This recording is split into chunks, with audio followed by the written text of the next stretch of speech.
Okay, let's do this. What's up, everyone? For you guys out there that don't know, my name is Ben Klein. It's my co-host, Lucas Johnson, and our very close friend, Trent Hardaway. And we are the I Don't Drink Coffee podcast. And we're back. We are? They're back. No, we're not. The I Don't Drink Coffee podcast. We did a Facebook Live video. It's the last one we did because this guy over here Doesn't like them. He doesn't like content. Doesn't like content. He doesn't want to stay relevant. So I don't have anything against the it's guests. his fault that you haven't gotten the content. gotten the content. I am very much. I do appreciate the content that we had, the guys that were on, and all that kind of stuff like that. I just didn't like the platform. I don't like Facebook Live videos. But when you're quarantined due to a pandemic, you have to still do things, and so you have to take advantage of. I did do things. Of it. I worked on my car. Today's safe word is content. That is the safe word. So, anyways, we're back, and it feels awesome. I feel This is good the to first be time back. I've seen you guys in person since.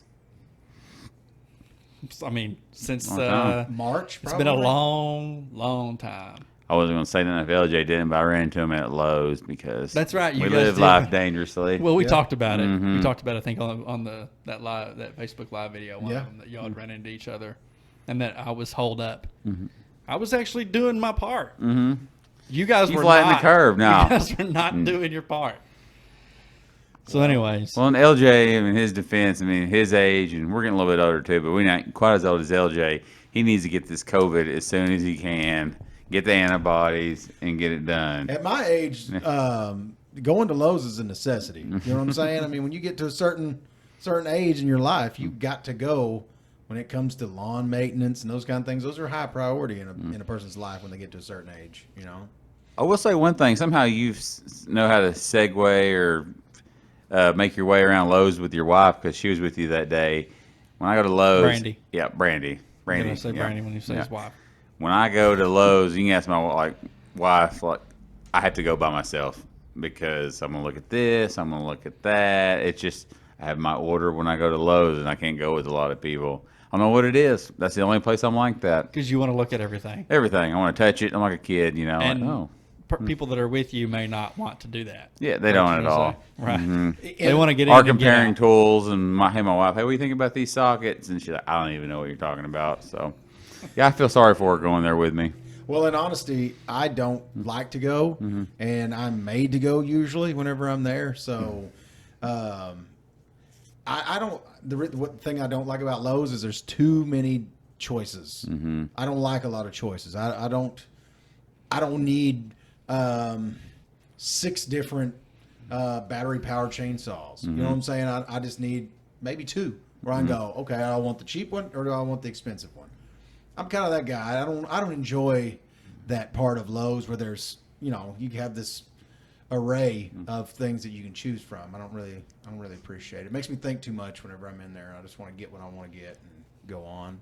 Oh yeah, if you're like me, then you got to look at them. Then you pull up the reviews on the websites, and you read them right there. And Lowe's, it's you don't get real good no, connection in there on your phone. I don't know what that's about. Metal building, They I don't guess. want you price checking. Nah, They don't want you searching the internet. Well, I'm a brand They don't whore want you anyway. comparing. You know what I'm saying? So if I go there to get, let's say, weed killer, well, I'm not going to buy some weird brand. I'm going to buy Roundup. I don't give a damn what's in the news about what's in Roundup. I don't care about, all these things. I go for Roundup. It's like when you Xerox something or whatever, you know what I mean? When you copy it, I have these brands in my head that's what they are. Is I go to get that. I guess it is brand recognition because Xerox is the name of the company. But someone says, I'm going to go make a Xerox. Yeah. It's the same concept, man, and I'm pretty big on, like I said, Sticking with what you know. Yeah, I mean, I just go to get something specific, I mean, unless I've heard about something new that somebody says is, really something to go after. But That's why you still wear whitey tighties. It's just what you know. yeah, no, actually, my wife got me started on Saks, so I wear those. How are We those? talked about that on the podcast. You Did probably, you?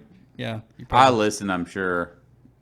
Well, Sure you did. I'm sure I've listened to them all. We was talking about it last night, me and Blue. I said I've listened to every one of them. And Blue's I not bet he listening was to like, any of them. "What?" has Yeah, he? he listens. Okay. does he really? I didn't So figure he tell me did. about these sacks. What's up there? Dude. He loves them. Does it hold you? Of the future. I've got a pair now. And what's your review? Have you worn They're it yet? very soft. They're very soft. They They're are- very comfortable. They are probably, and there's other brands that are similar. I actually have some Under Armour ones that came from somewhere. I don't know. Maybe there's some dudes. I don't know. But they showed up in my drawer, so I wore them. And they're close. Yeah. But the sacks are, man, they're just like, They embrace Well, you. They don't expose you. Yeah, man. Oh, they're a little short. Do they? And I don't really like it. they're a little short. The ones I have are a little short.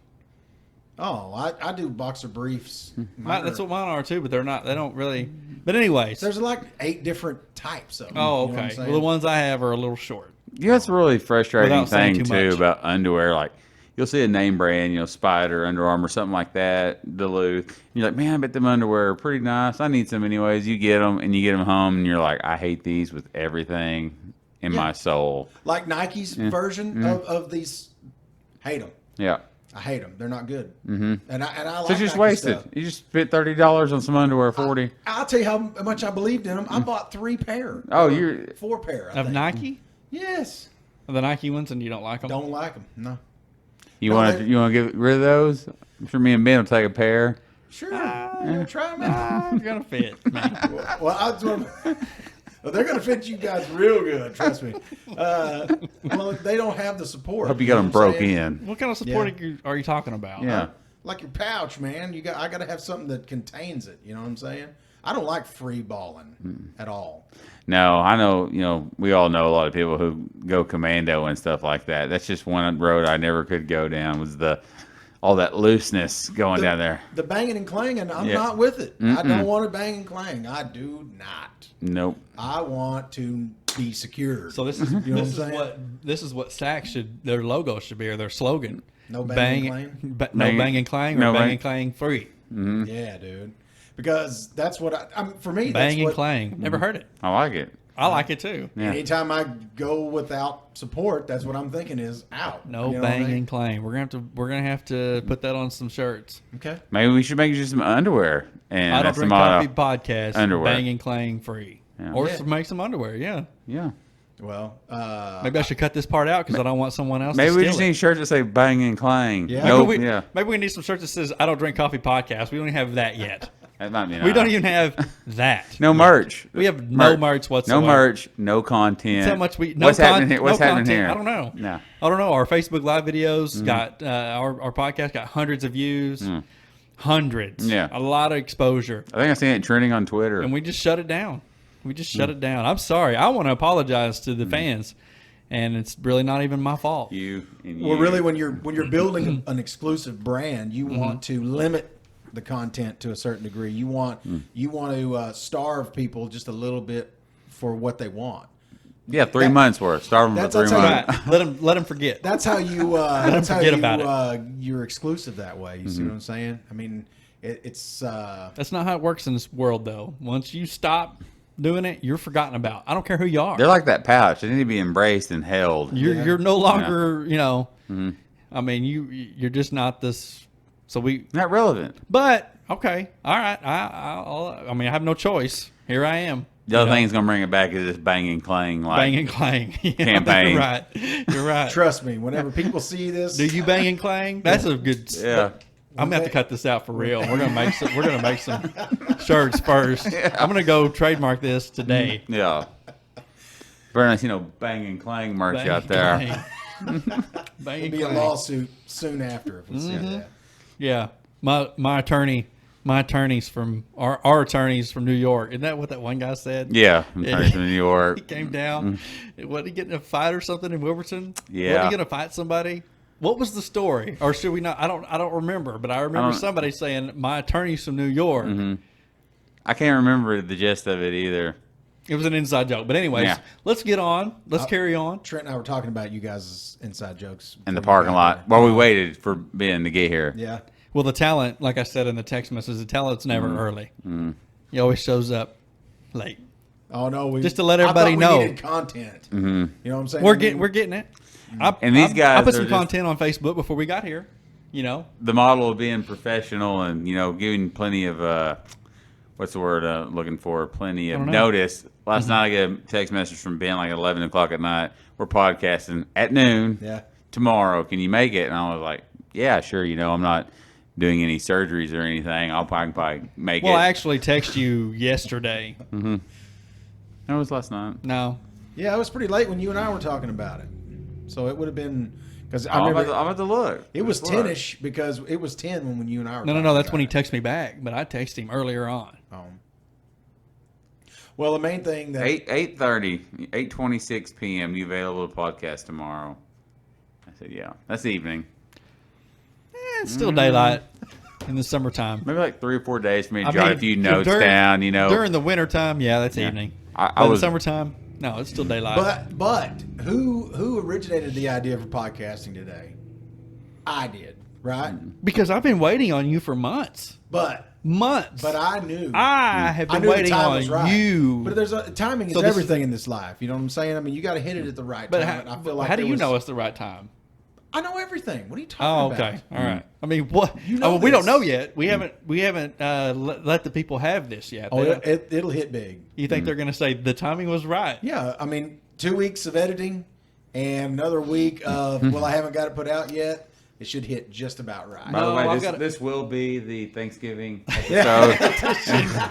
No, I've got to put this out before. But I got to put this out this week because I've got to do a little shout out for McAllister Youth Football, and they're actually going to do the pad fitting here at CrossFit McAllister because there's no access to any of the I thought it was jerseys. Jersey Fit. pad fitting, jersey fitting, What is it? jerseys and pads. We'll call it It's jersey. for- We'll call it uniform fitting. There you Right. go. That's Yeah. But there'll be pads all-inclusive here word for I your like. Yeah. kid to try on, and there'll be helmets here for your kid to try on. There'll be So yeah, it's not just it's not what you said it was. equipment fitting. Why are what's the deal with the facilities? What? You can't go into any of the school facilities.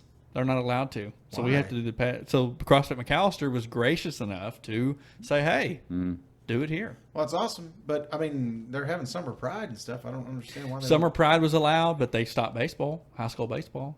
The high school baseball was trying to get into swing. Again. Why? What's going on out in the world? Well, I ain't been on in a while. I ain't heard y'all are my source of news. What is going do we on? want to? Do we want to talk about that? Well, everybody knows about. I mean, everybody knows what's going on. I know, but is it like beating a dead horse? It is a dead horse. Well, I mean, I mean, there's a Well, it's firing back up now, though. We went into quarantine. We're out of quarantine. We flattened the curve. We flattened did it the curve, good. and now they're saying it wasn't good enough, and we need to do it again. well, that's the one big thing. One reason why I contacted you seriously about podcasting Because you have some stories. No, That's pretty crappy. No, that's not the reason. He missed this. That's definitely a huge plus. But the main reason I wanted to is because I am so uncertain, and I'm sure a lot of other people are too, about what to think about a lot of things that are going on. Well, But you went on a vision quest though that we're going to get into, right? Well, I mean, yeah, eventually, but I mean, there's a lot of things that I don't know what I think about a few things. well, yeah. How could you be certain? I don't care who you are. Well, that's what I'm saying is I see these things on social media and these different things like that, and I'm literally caught in the middle of I don't know which way I think about a bunch of stuff. Well, man. I'm not in the lab testing this. I'm not in the lab trying to come up with a vaccination for it. So I don't know anything. You know what I mean? What I know is what there's nothing. You know what I mean? I don't know what to believe, and I'm not saying that I don't believe anything. I don't believe it's good. I don't believe it's bad. You know what I mean? I'm not like, well, at first I was like, I'll do my part, but now, Oh yeah, you gave me and LJ all kinds of grief. Coming now into- you out here, Yeah. uniform fittings, all kinds of jazz. Yeah. coming into the super or the summer coming into the summer months, you were told initially, well, this thing can't breathe or it can't live in the hot weather. Oh, It yeah. can't live in the 85, 90 degree weather or whatever. And I was like, well, okay. And all that's right. reinvigorated. And people were telling me that, and I was like, I don't believe that, but I'm not disbelieve it. We'll see when we get to the summer months. We'll see. because in Oklahoma it's very hot. You know, it's 100 degrees, so that really should kill it. And now look, It's coming now back. what they're saying. Well, the simple fact I of the don't- matter is, I don't- even in my life, I know people that have it. Right. You know what I mean? That are now recovering from it. Mhm. And Now you have not been in the vicinity and around these people that you know personally. no, but I mean, Okay. one of I just want to. The disclaimer. I just want to say that. one of them Another is, disclaimer: this is a green room, 3 separate green rooms. Actually, we're not actually all in the same room. We're not in the same together. room. We're not in the same room. well, I don't care if anybody likes it or not, whether or not I might have it or not, I don't know. But I mean, like watching my mom go through it, who my mom has been one of the confirmed cases. Then and she went through. But you watch from afar. Yeah, well, Okay. I mean, of course, I'm trying to be wanna- conscious of what I do. Yes, I definitely. want to let the record show. Because I'm going to be going around people tonight shooting off fireworks with a bunch of people. Even though and it's July 5th, but yeah. And Yeah, I don't think want it's probably illegal. But go ahead. and I don't want it's out in the country. And it's Also, like- it's fine. right.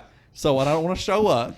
Happy And then a Edward week Vincent. from now, they listen to the podcast and they go, "Oh, so So you you put exposed the this danger. because you're around LJ, and he was unknowingly around." So I just want to let the record show that you did your part, and you're not exposing Trent and I purposely. Well, I have been staying at their house up until yesterday. Will you sign this waiver? He's kidding. But anyway, But anyways, No, my I'm not mom- worried about it. well, okay. I hadn't been around my parents Obviously. in probably 10 days when my mom had her first symptom. I don't want any timeline because people are going to be like, "Well, you should have stayed." It's not 14 It's days. not 14 days. So let's not 10 do days. no timeline. Let's just say Hey, you we're gonna have hot- it's gonna be a hot been around your edit. parents. I don't know what the fear is, but okay. Anyway, it had been a significant. Okay, it had been the maximum allowable time. Well, the before fear- I was around him again. The fear You know, is that your wife's great uncle died from it recently. Right, and I'm That's the fear. None of I'm this was driving- explained to me before I came into the I'm studio. driving to a point here that you won't let me get to. Well, let's do another. Let me say another.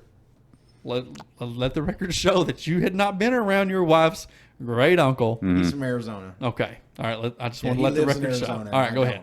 don't. Okay. Anyway, this is where my thoughts of I don't know what to think about it because like I watched my mom.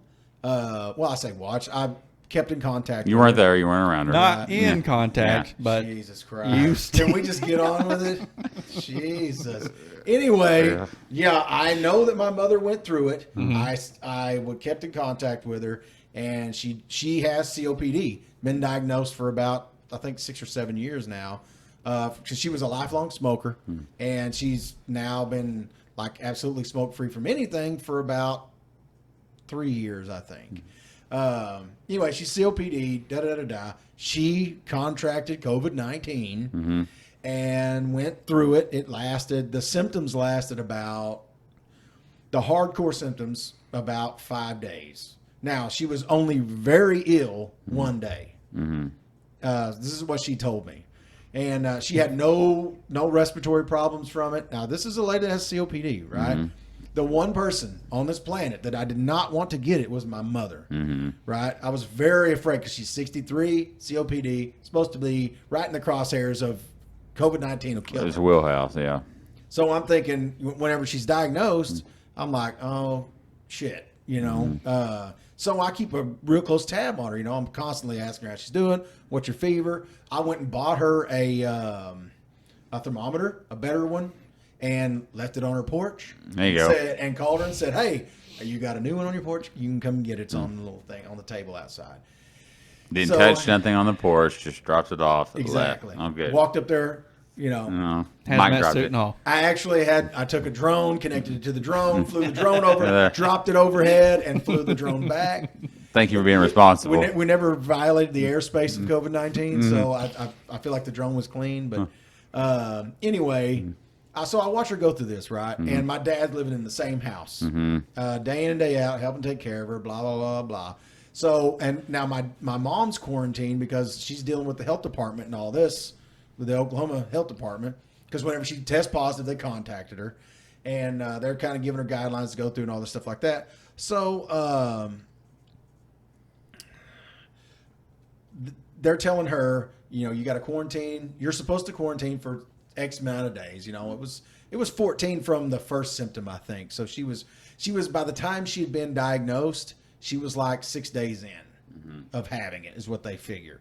And so my dad's quarantine, because he lives with her, didn't start until her either 10 or 14 days was up. I can't remember which. So basically what they're saying, they're giving it time for the symptoms to manifest inside.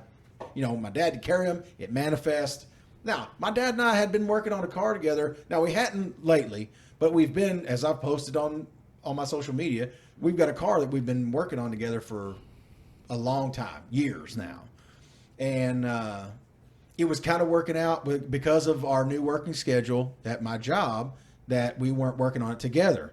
You see what I'm saying? Yeah. Right. And overlap each other. yeah, and he's not working in his shop very much and those kind of things like that. So I'm, as luck would have it, I guess you'd say, or whatever, it just so happened that I'm not exposed. You know what I'm saying? Not recently exposed to him and all those kind of things like that. Now, where she got it from, I'm not sure. She's a churchgoer. Not saying she got it from church. Please don't say that she got it from church because my mom will freak out. But I don't know where she got it from, but she got it. And so I watched all this, long story even longer. I watched all this stuff. Now, my dad develops a few symptoms. Now, my dad's real prone to pneumonia. He's had pneumonia several times in my life.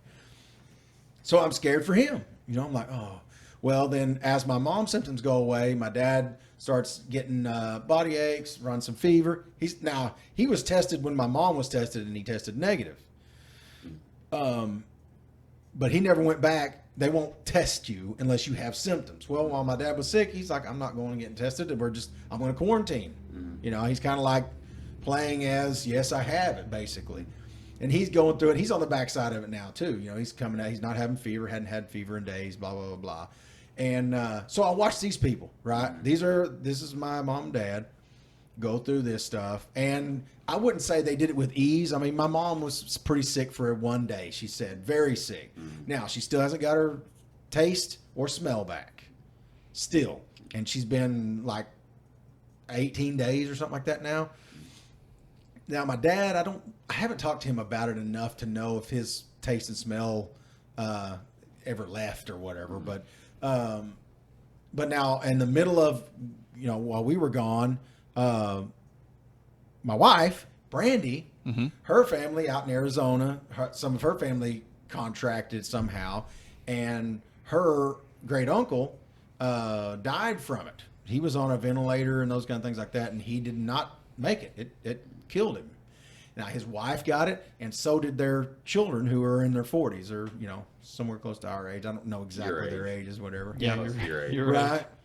And but they were in ICU. I know the wife was in ICU for a little bit, and one of the kids was, and the other one was just in the hospital. But now they're on the backside of it. So it's a strange thing. And that guy was 70 years old, and my dad's 67. My mom's 63. So I'm on the fence on, who knows? Now, my wife talks a lot about viral load and those kind of things like that. It matters, like, evidently, when you get infected by somebody, it depends on how much of the virus they're saying can make a difference. Now, whether or not my mom and dad were lightly infected, or if it has something to do with the climate here, because they say heat and humidity are a big killer of COVID-19, and whereas it's hot out there, but it's dry. Those kind of things have all went through my head about, well, is that why? It is more prevalent, seeming larger in New York than it was compared to the East Coast or the West Coast. So who knows? Like I said, it changes all the time. It's constantly evolving. Well, it's definitely, it was something that, as far as in my mindset goes, definitely, of course, when my parents have it, I don't go around them and those kind of things. And I'm always calling, can I bring you something, and I would take anything they needed, leave it out on the porch, and those kind of things. So there wasn't any contact. But I still, because there are people that do die from it, it's definitely something I don't want to spread around. I don't want to spread it to my family. I don't want to be, so I was careful. I feel like I took a lot of precautions on that end of it. Now, whether or not it is as, a lot of media make a big deal out of it. Like right now, we've got this big upswing in cases. So everybody's like wanting to shut down, all that kind of thing like that. And I'm both ways about it. I mean, honestly, I'm sitting here thinking that's very true. Because it's all fun and games to say, well, out of 100,000 people, 200 people died.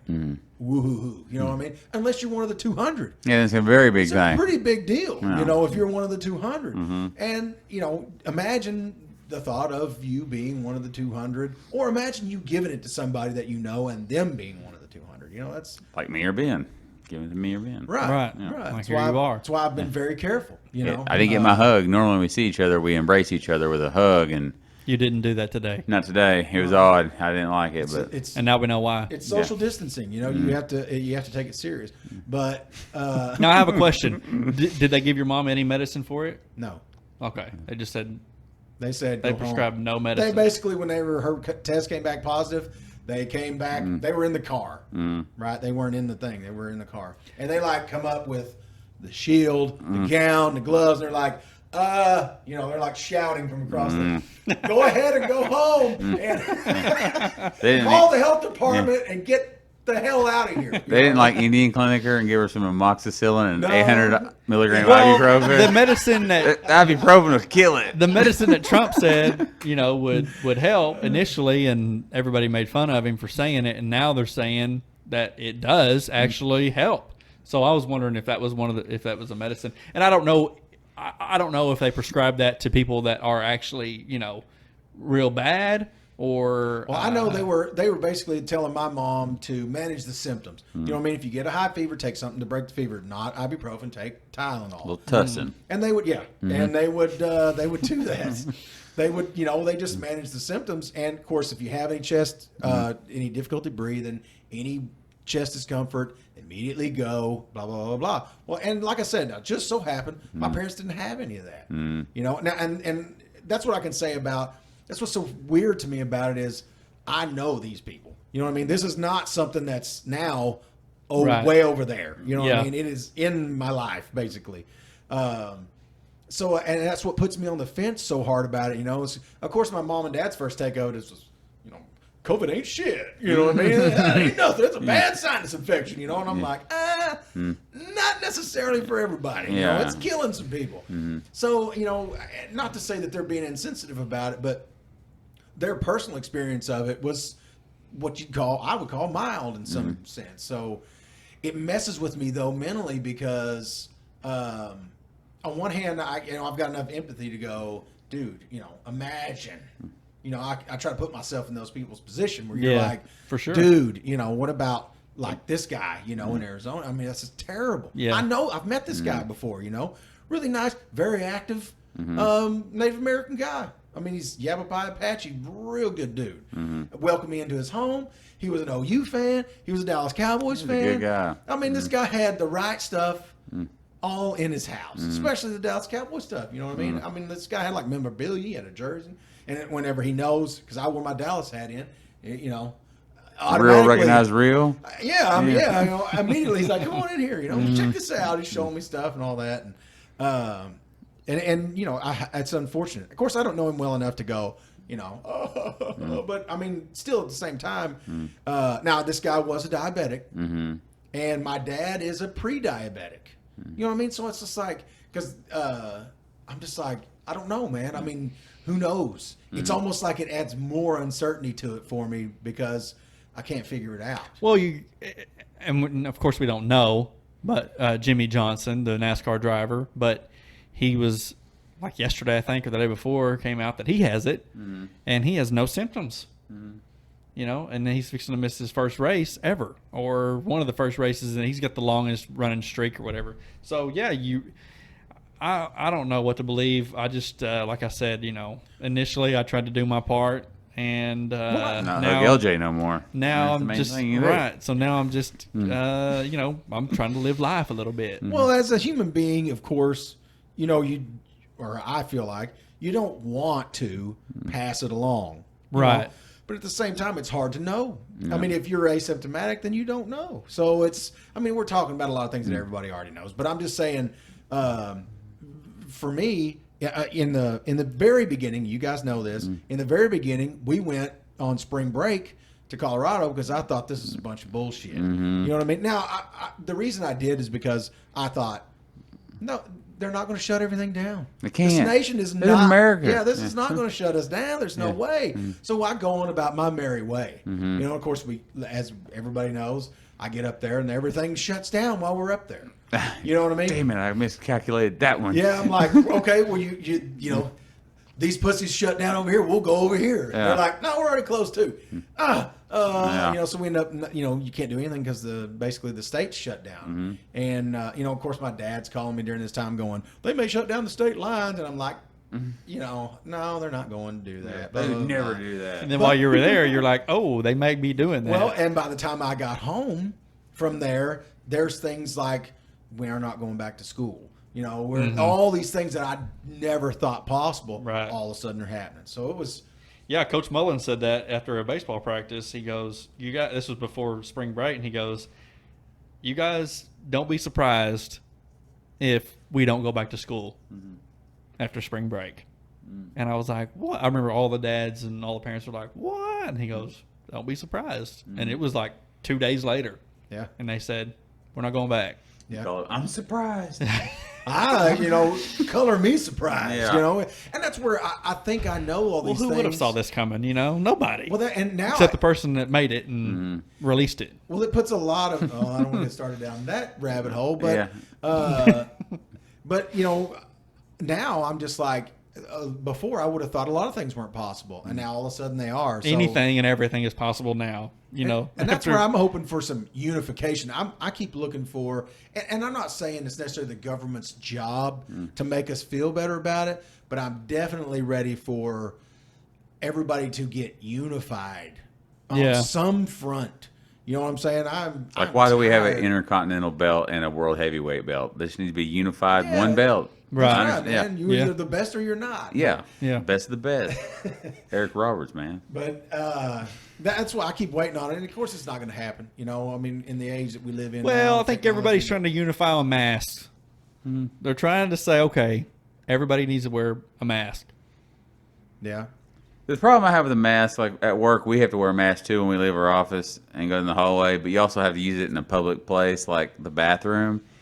And I don't know what it is. I just seen some episode years ago about fecal matter everywhere. It's all around you. And I'm like, I got to wear this mask into the bathroom where other people is in there using the restroom. Yeah. And I got a mask over my nose. Yeah. To me, it just seems like that's like it's not helping nothing, any matter at all to me. Well, and I'll tell you another thing that I saw that kind of added to my, like you're saying that, why are we doing this? But this guy, his last name's Agus. He's he was, I don't know if he's with the CDC. I don't remember what he is, but he was on Joe Rogan's podcast here not too long ago. And he was talking about the reason, no, not Joe Rogan. I'm It's sorry. Stern. It's Howard Stern. Yes. Yeah. And he was I talking heard the about, same thing. yeah, where the mask deflects so much of the virus. If you are carrying, if you're shedding or whatever you want to say, that it'll deflect it down and gravity will take more of it to the ground instead of it being free floating in the air. And see, on that end of it, I'm like, it kind of attacks my common sense part of my brain. I'm like, okay, well that kind of makes sense if that's really the way it works. You know, instead of going, well, this is going to filter, you know, this mask is going to filter the virus for you, not No, to it's- get it. yeah. It's not. Instead, it's to try to limit the amount floating around the air. You're if transmitting possible. out if you're the host, yeah. And one thing it did to me is everybody I see wearing a mask, I'm like, this motherfucker's positive. Yeah. You know what I mean? That's what Yeah. I walk around Yeah. and I'm like, everybody's not wearing a mask. I'm like, okay, we're all good. Right. He's got it. He's Yeah. got it. He heard the same thing I heard. He's trying to keep it down, you know? In the same hand, too, you listen to that guy talk on there, and he said it is basically almost near impossible for someone who is infected with it to say, touch this microphone, and then you walk in right after that, and you touch that microphone and rub your eyes or your mouth and get it. He said it's almost impossible. Yeah, but see, I don't even listen to that guy. You know Yeah. why? Because the next expert that comes in That's the what room I'm saying. will say, absolutely, you can get it like Yeah. that. So you guys have put more time into researching this out and stuff, way more than I have. Because I'm like, you're not going to hear anything you read. Yeah. Anything. Well, You're what going to hear it. You can go to the next website and read the It's all exact conflicting. opposite. Well, Like the old saying, you can find anything on the internet you want. You can find people say chocolate's good for you. Yeah, Right. eat all the chocolate. It's Right, great exactly. for you. Yeah. Yeah. Well, that's where, in my own personal life, I've always been, or I'd say since I was young, a pretty. When was that? I'm a hand washer. You know what I'm saying? Like That's I've good. always been a Yeah. big time hand washer. Now, part of it's because I don't want icky on stuff that I'm eating or whatever, Right. so I try to keep my hands pretty clean. And that's not. This is long before any COVID stuff, but being in school, whenever they talk about the time in like the Civil War and all that, whenever they weren't washing their hands and people die from gangrene, and then they figured out, hey, there's these tiny things on your hands that are making people sick that we can't see. You know, and once they got to where they could see them, then we start washing our hands, and all of a sudden, hey, people start living from getting their legs cut off and that kind of thing like that. So on that end of it, I like to err on the side of caution when it comes to this kind of stuff. Because like I said, in my own mind, now there's plenty of people who don't think this way. But in my own mind, I'm just thinking, I don't want to spread it. Right. I'm just assuming. Well, you had, And I hate to say this with you guys sitting here, but I assume that I have it all the time. You know what I mean? Like Right. I'm just kind of living like. Well, I mean, Yes, me too, and you had family members that were susceptible of, you didn't want your mom or your dad to get it, right. And that's because you where were it scared came for from. them. You're living in the And impression then- you got it. Right. I And mean, then- that way at least you're So you ain't got actively it. working towards not passing it. Right, You know what I'm saying? And no, I've never had any symptoms. Never, and that's why all three of us did our part. Or I say did our part. I mean, we quarantined. I mean, you guys went to Lowe's a few times, but we quarantined. We did our part, but is our part over? You know what I mean? I mean, I think it's pretty obvious that they're saying that no, it's not over. I went to Muskogee, which is an hour from here. You went to El And- Chico's, which you're already putting life in your own hands anyways That's before it, For COVID. real. Listen, Yeah. I'll kill both of you guys not even good for talking food. bad My about it. my mom loves it too, It bro. I is don't know. delicious. No, it's not. Burrito No. Sonora style. You can't get it on the menu anymore, and it is the best. It's cafeteria it comes out, food, the bro. plate is For real. hot. Yeah. The plate It is hungry hot. man Yeah. dinner No, is dude. what that food is. Man, No. you should maybe be getting like a sponsorship. Like no one's beating down El Chico's door for sponsorship money. So I'm in the shower, right? And I hadn't eaten yet. I always eat very late in the day. Of course, I have been lately eating oatmeal when I wake up. Kind I'm in the shower and I'm like, you know what? I can tell you've been eating oatmeal, dog. Looking lean. No, I can't work out. I cannot work out. That's another story. We kind of talked about it already, but it's worse now. But anyways, so I'm in the shower and I'm like, all right, I want some El Chicos, and I'm feeling the pressure. I'm seeing. I'm close up They're- Chico's they're- down. they're closing. squeezing El People, Chicos, yeah. Tulsa and things it's starting to tighten up again. I'm seeing this another shutdown coming. You gotta get your fix Another in. quarantine. Yeah. So I've got to get my fix. And so we went and You got out of ate the shower there. like soap still in your eyes and everything. Amy, get the car. We gotta go. Put my clothes on. Yeah. Still wet. Call ahead. Make sure they ain't shut them down yet. Kind of Well, thing. we were on our way, and I was like, I hope they're still. So we get there. Everybody's working there is wearing a mask. Parking lot's empty. You come to McAllister and eat at a restaurant, no one's wearing masks. So going to Muskogee was like going into, you're going crossing the wall. back in time. Yeah. A couple months ago or whatever, when this thing was about to start squeezing down again, or for the first time, and people were on edge. Well, people are on edge in Muskogee, which is just an hour from here. I'm not saying it's right, not saying it's wrong. I don't know. Yeah, I went to Best Buy. Same thing, man. Not everybody was wearing masks in there, but there were a lot of people and employees. So customers, employees. So, I was like, oh man, this is crazy. But I forget what I was initially getting to. I think that was what I was talking about, or you- going to get to. you take any El Chicos I home? can see absolutely. Okay, make sure stockpile. Yeah. Yeah. So I El can Sonoras see or whatever. another quarantine coming. I like It's that. brewing, and I don't know if people are going to do it or not. You know what I mean? I think they everybody's may- had their fill of it. Yeah, right. I like how that was your first go-to, And your that's what I instinct, was- in case they were quarantining and we got to go to El Chico's. Not, we got to go get this, we got to get that, we got Right, to get yeah. some firewood, if it's going to be bad. Yeah. El Chico's. Well, I don't need no firewood in this dead of summer. But I will say this. Electricity goes out. Electricity goes out a bunch. PSO Internet. is terrible. What about Vive? Am I allowed to say that? No, you can't. Vive though. Let's switch it to Vive. Let's get the pressure up here. So Yeah. Switch to Vive. Because in case you guys don't know, Vive is a cable company, a local cable company, and they have a lot of little towns and our town, and both of you guys right now have zero internet at your house. And Lucas, Vive, we just want to brag on you. It's all we want to do. We want to Yeah, brag we on do. you. We want you Well, as a sponsorship here. You guys do. my internet's Make some working money. great, and I'm only a few blocks away from LJ's house. But for whatever reason, his little area is not back on yet. But what I was getting at was, I can feel the squeeze coming again, and I don't know if it's right for us to do it again. Well, and I'm in the same mindset because, you know, like we were talking about before the podcast, as usual, I just got back from Milwaukee, and while I was up there, Milwaukee. whatever it is, I was up there just kind of checking it out because I've never been up there, never been to Wisconsin, which, you know, shout out to Wisconsin because I liked it up there. Actually, I had no bad experiences. I went to, and people are going to freak out, but I went to St. Louis, Chicago, and Milwaukee in a week. And I'm in a tight quartered room with you once again. Right. Now- And what tells me about this whole trip that Lucas took was his parents probably said, whatever you do, if y'all are going to go on vacation, just don't go like through St. Louis or up through there, you know, because it's, you know, the COVID-19 or whatever. And Lucas, I've learned this about him. He is actually whatever really- his parents say, he does the exact opposite.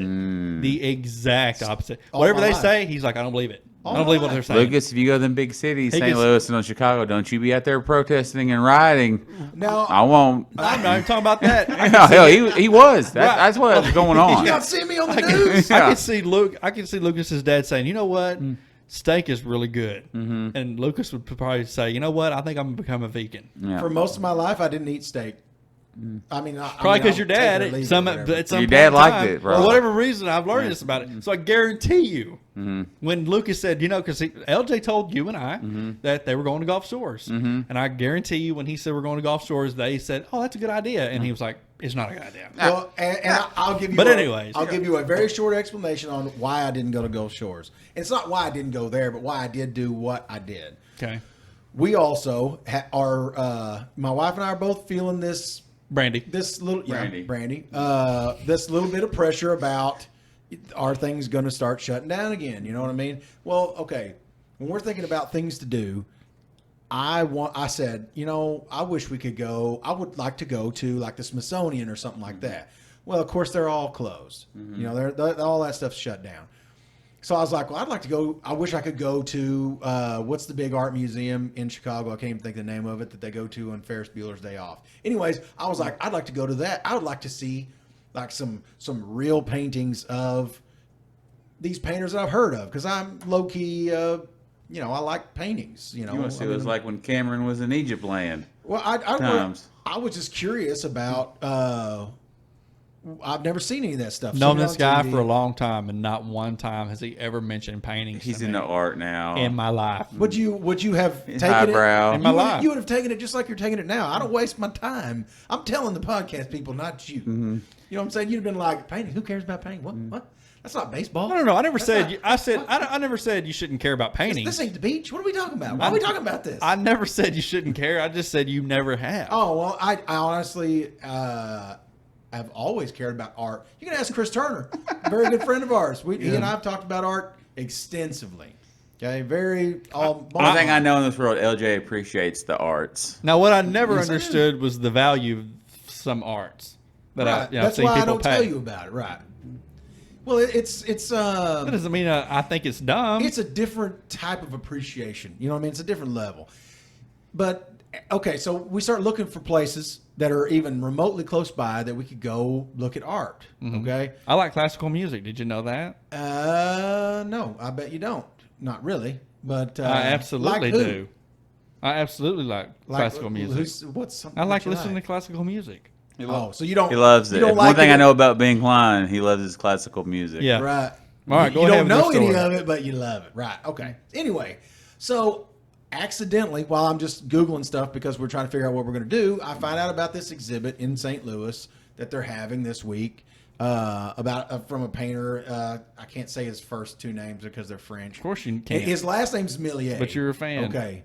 of Okay. I arts. hadn't heard of Millier. Hold on a minute. No, I'd never heard of this dude. It's millet. I'm just. It's No, I mean, you think can- about it, I don't think it's millet, but go ahead. right. It's Okay. pronounced Millier, but like Monet. You Yeah. know what I mean? It's kind of the same thing. But but the thing is it's like this exhibition of the painters that this guy has influenced. Okay, everybody, and it says from Van Gogh to Diaz, and I was like, okay, well these are some people I've heard of, so I want to check this out. Is it by chance open? And it had just reopened on the 12th, right? June 12th. It was fated then for you to go. Yes. Yes. Yes. So we said, let's do that. Let's go to the art museum, and because Who said that? My wife and I, Brandy. my wife Brandy Wait, and I. okay. And now my kids are in Gulf Shores with their mother, which is cool. That's why you didn't go to Gulf Shores. What? That's why you didn't go to Gulf Shores. No, I'd rather go to see an art museum than go to Gulf Shores. Easy, and I've never even been to Gulf Shores. But anyway, if I'm gonna drive 9 hours, I want to drive to see something interesting. You know what I mean? I've seen the ocean, and I've seen it in several different places, and it always looks the same. And it's the world's toilet. So anyway, we go to the museum, check out the exhibit. It's awesome. Now you have to wear a mask while you're in this, in the museum. You can't appreciate art wearing a mask because you gotta breathe in that. The people wearing art. glasses is who I felt sorry for, Yeah. because everybody wearing glasses with a fogged mask, up. they couldn't see shit. Yeah. You know what I mean? It's like holding your hands in front of their eyes the whole time. So I felt bad for those people. But You got to Did you- breathe down. Breathe down. Yeah. Push it. I don't push, wear glasses. push so your- I don't know. Poach Concentrate on your your breath. top lip out Yeah. and breathe straight down, and you'll be just fine. Right. Yeah. Well, these people weren't doing that. They I were learned that walking paintballing. around. Oh, yeah. I never had a mask fog up. Paintballing. After I learned that. Art, whatever. Yeah, same. Well, I'm just talking about Potato, having a potato. mask on and breathing in your mask and stuff. Oh. I would always breathe down, and I never had a problem with fogging up. But anyways, go ahead. So you went to the art museum. I saw How many art real, museums did you go actual to? Van Gogh paintings there, which was very exciting for me because I like Van Gogh. He's Did they one have of their my favorites. value or anything on them? That's- Or part of the museum, did they tell you anything about the values? Why? Ben wants to see a sticker price on there. I know it's not for I've sale. I just never want to- what's Because it worth? It breaks down to money. Yeah. No. Did you see the most expensive painting in the? No, but isn't it? Who cares? You know what I mean? I don't care what it costs. I don't care what it's worth. You know what I mean? It's what it's worth to me. You know what I'm Right, saying? and that's what I'm saying is there was some very expensive paintings if you want to say what. That was what some they'd be worth artsy, to me. turdsy So stuff they have- right they have there. prices That's what on it them? means to me. were they for sale? Artsy fartsy. That's Yeah, what Were it they is. for sale? Were the Turdsy, I paintings said. for sale? No, this is not. This is an exhibit. Okay. This is not an art sale. This is an exhibit. It's to teach you who this guy influenced and why he was such an influence. I bought a book. I bought a bunch of stuff. Well, or not a bunch of stuff, but I definitely bought this book about the exhibit because it's interesting. I'm gonna give it to my kids and say, look at this. It's not gonna be interesting to you now, but maybe one of these days, maybe. Ben loves though to belittle anybody who likes art or like any kind of like literature. Like Yeah. don't be quoting nobody nothing. That's why I don't tell him anything. Yeah, Ben's Are you like, Ben's like no, sir. That's not true. It's At true. all. No, you it's hate, not. You hate art. Yeah, if you're like this, you could go on the internet and see that. Why would you go all the way to St. Yeah. Louis to see a painting when you can look on the internet? You hate art and all the orphans in the world. You hate all Yeah. that stuff. That's, Say it to my face. anyways, it's not true. Let the record show. No, I'm not a big art guy, but Anyway, well, and I'm not trying to throw that on people. It was more of that's what started us out on this little odyssey, right? So once we get going, and that's an art reference also to be on an odyssey. But anyway, I've heard you have say that many idea- times. You have no idea what I'm talking about. But anyway, we gotta while we're making this plan to go do this stuff, I'm like looking at. Did you get like the we were in an ascot and the beret? No, I didn't do. any Oh of those man, you things, should have with no. the ascot and the beret. Just really went all out with it. I wore. he's not that big of a fan. I basically looked like I was from here. You Yeah. know what I mean? I mean, I just dressed like. Well, you are from here, so Shitty. You didn't smoke a pipe, like drive like a little foreign 2-seater car. I wore the beaver Yeah. shirt to the Yeah. exhibition. No, I didn't. But I actually did wear a button-up shirt, and jeans. But Wranglers, Dickies, Duluth. What are we talking what here? were these? I don't know. There's something. Rock stars. No, I don't wear bedazzled pants. But, See Cavarici. no, I do. Have I'm trying to a pair of picture you. Luckies. I do have a pair of Luckies though. Okay, I'm trying to picture you here in the museum. What we're wearing?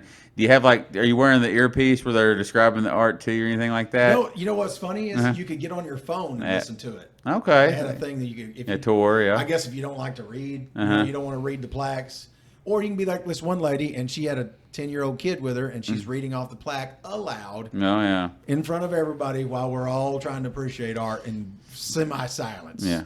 That, and there was this really tall guy with dress shoes on that sounded like tap shoes that was walking around the fucking exhibit going clacks, clacks. He'd slide his feet every time he would stop, and it was driving me nuts.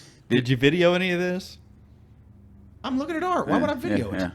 I was in Madrid at the Prado, and I'm the foreigner there, and I'm walking around looking at art, and everything is like, it's bust, Sure. naked women, naked men, paintings everywhere. A lot of famous paintings and works, and I noticed myself almost like I was embarrassed to be looking at nude paintings and stuff. I kind of look at it and man, it's a pretty rad painting, but quickly, move my attention. But when I did that, I circle back around, look at it again. It was just. It's very weird how I was kind of ashamed to be looking at naked art. Well, it's a funny thing because Milieu did a bunch of. I didn't know this. Of course, I didn't know a Millet. whole lot about any of these things. Yeah, this guy. You know your back's to the camera, right? Yeah. Okay. That's how I like it. Well, but It's the art in you. Well, I'm In talking the, to you guys. I'm not talking to that camera, okay? Right. I'm here now with you guys. You're I right. like this. I like this. See, This Yeah. is what I like about having you here. Yeah. I like you. Oh, thank you. Go ahead. But anyway, he did some nudes, and it was, of course, that stuff was sort of commonplace, but this is all took place in the 1800s, so there was some controversy around it and a lot of things like that. So that was one of the interesting things about it was learning this guy's contribution and what people that are what are considered the big time guys like Van Gogh and Monet and all these people, what they thought about this guy, as him being, kind of the grandfather of what they called, there's like 14 different terms they use for it, but it's, basically progressive art at the time, where they're looking at way ahead of their time, especially Van Gogh to me. He was like, still, his stuff looks futuristic to me, and it, he's been dead for 100 years, but the interesting thing about being there with people wearing masks is it was mandatory inside the museum. And so when we leave there, though, I'm starting to think, okay, we're getting far enough north now that everybody's going to be wearing masks. So we go to get something. No, I have a flat. No, that was that morning. Okay, and I have to have the flat fixed after we go. And when I go to get the flat fixed, nobody's wearing a mask. Nobody. Anywhere. We go to eat. Nobody's wearing a mask. Now, the people working in the restaurants are wearing them. The workers, but nobody eating is wearing a mask. Well, you can't eat and wear a mask. But go ahead. Well, I mean, you can. If Well, you're not going to go eat at a restaurant if you're wearing a mask. Yeah, me in my vehicle or something. Well, that's what I was kind of taken aback, though, because, you go to places, we went to a place in Wisconsin called the Cheese. But there was a lot of people there eating, so obviously. Well, at the Cheese Castle, it's mandatory. You have to wear one. While you eat? While you're shopping or whatever. I mean, Oh, okay. You can't even, they won't even allow people to eat in that Cheese place. Castle? It's Wisconsin. Where else would it be called? Wisconsin's known for cheese. That's why we Well, stopped there. I get that, but I'm just saying you were in a place that people were eating, but they're just lifting up their mask and eating some cheese or what? No, I mean, nobody. Maybe a can of Easy Cheese, the aerosol. Yeah, That'd be I kind got of a some hot setup. I got a thing of Lindbergher cheese while I was there because I've always heard There's a about port it. in your Yeah. mask, a port. Like a Gimp mask, kind of little zipper. Like the guy I saw on the internet, it's the front of a pair of jeans. It's like button and zip. And then whenever he wants to drink his beer, he unzips the zipper. There you go. Beer in there. Or Modern problems. You know the fix flat when you put it up to the tire, the Oh yeah, I know what you're talking about. the valve stem. Yeah, It's got a valve stem on it. So you, everything. Heck yeah, dude. Now we're thinking. anyway, sorry. Well, but Sorry, I mean, we weren't. Well, we went Yeah. into when we got up into Milwaukee, I went into bars and we found this cool little bar. I can't remember the name of it. Now it was something Bucks. Something cheese. Anyway. But it was like an old 1800s saloon with a big mirror behind with all the alcohol. Did y'all find the there. speakeasy in Milwaukee? Okay, I'm sorry to interrupt. No, There's a but speakeasy in Milwaukee, like this hidden door, and like you got to like know the code to get in. They got like all your drinks come through like the wall and stuff. It's pretty neat. I did not know about that, or I would have. I should if I knew you were going, you didn't change your Yeah, I plan. didn't tell a bunch of people. I mean, not that I don't guess I had anything to hide. It was just kind of like, I don't know. Sometimes I just do shit with no attention attached to it. You know what I mean? Just because I like to remember that I can actually go do something without telling everybody I'm going to go do it. I don't know. It's a weird thing. It's a weird. Kind of like how you muted me and Ben while you I was do up that there, too. right? I do the same thing. Well, I mean, I don't tell everybody where I'm going or where I'm at. What I'm doing. Sure. Well, I mean, and it's not because I think, I'm not being snooty like, well, I don't have to tell everybody. But sometimes I just want to go do things. You know what I mean? It's like I'm on a lot of the things that you've done, you're a well-traveled person. You not so much. You definitely. Okay. Where I was just kind of like, Trent's gone. Yeah, he's gone. Oh, okay. Where'd he go? You were just gone all of a sudden. You know what I mean? Oh, it's going to run with the Bulls. Oh, okay. It was a different life. All right. A long time ago. Right. Different galaxy. Well, there's nothing better, like you said, though. Even, now with your wife, is just like one weekend, like, hey, let's just go. Like, not planning nothing, just on a whim, let's just go and travel and do our thing. So there's definitely something more magical to it. The older you get, everything's got to be detailed. You got to have an itinerary. We're planes landing here. We're going to be in the rental vehicle by this time. We're going to the hotel, get a quick shower. You got to go to the museum. You got to be here. Everything's so planned. It's nice to just go off the handle every once in a while, off the rails. Well, and we did that to a degree, but like you said, like I'm a 4-day guy. Like usually if I'm gone from the house for 4 days, I'm ready to go home. I'm not a big traveler and never have been. Even when I was a young single guy, I didn't get very far. You know what I mean? I was just like, I was having fun where I was at. So and Brandon brought it up, before we even left, she's like, I know on the 4th day, you're going to be ready to go home. Well, you always are. You're out of underwear that 4th day because you bought 4 pairs of those Nikes, you said. Yeah, they're very expensive. That's and, it. That's all I can afford, Yeah. But they reminded me. I mean, how can I be out and about? When I'm driving. I'm bound up. Yes, no good. But this is kind of what I was driving at is I get all the way up there and watching people, even in a very, what I would consider a very democratic state. Because like I was telling you guys earlier, I'm looking at the big Jumbotron thing in front of the where the Bucks play, and it's talking about how many days to the Democratic National Convention, Now, I watch, I guess, zero politics on the internet at all, if I can keep from it. You ain't got the Same. internet. Right. Yeah. Well, even on Thanks, my Vive. phone. Yeah. Even on my phone. You want to do a shout out to Vive real quick and Yeah. thank them? Shut up, Vive. But I definitely noticed it because, I'm used to being here where everything's Republican. You know what I mean? Oh, this is how long till, we love this, we love that. So I noticed that difference up there. But really in the way that people were interacting with each other, didn't see a huge difference. People were still people. Yeah, I mean, people were out having a good time. There were people of all races in and out of the. We went to 2 different bars while we were up there. One of them we liked a lot more, the one I was talking about, and we stayed there a few hours. So he goes to So Milwaukee. you drank for a few hours. That's pretty good, impressive. He goes to Milwaukee, and all of a sudden he's a well-traveled person, and I'm not.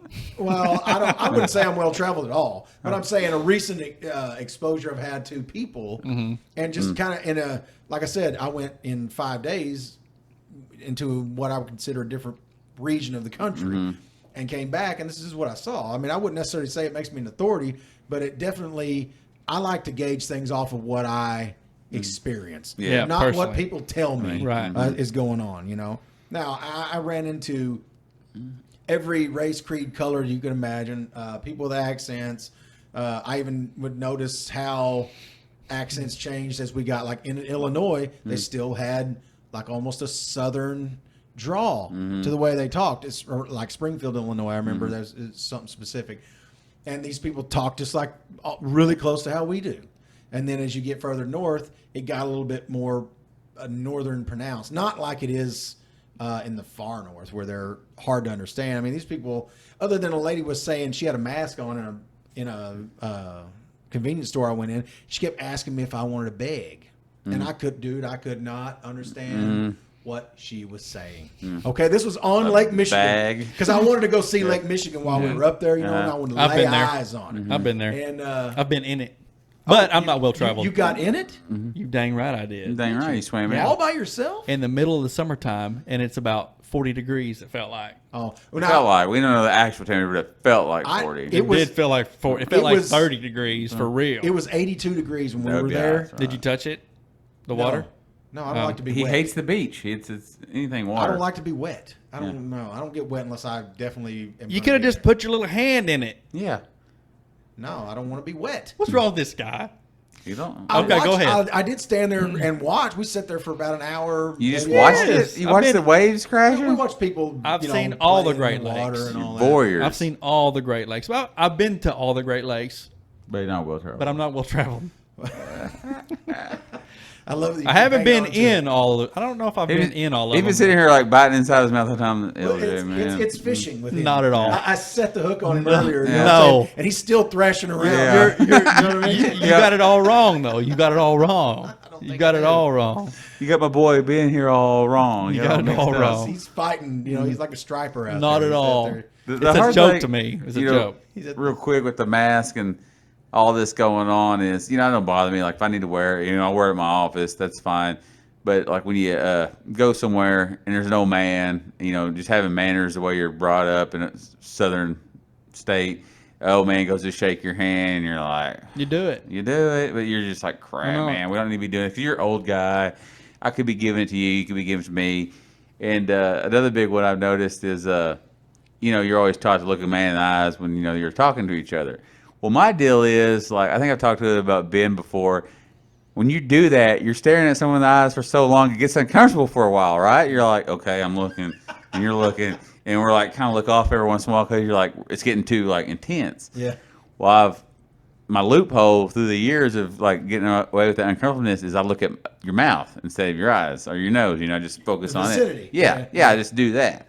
And now it's just eyes. Yeah, that's all There's you no got. mouth. There's no nose. You're just eyes, and you're looking like, what are they thinking? And you can't read no one's lips, nothing. You're just perceiving what you think people how they're looking at you through their eyes. It's tough. It gets that old. Gets your what would you say? Instincts. You know, it gets those things. The caveman stuff starts coming Yeah. out. Like, why is this guy eyeballing me? Man? Well, let's get back to your trip.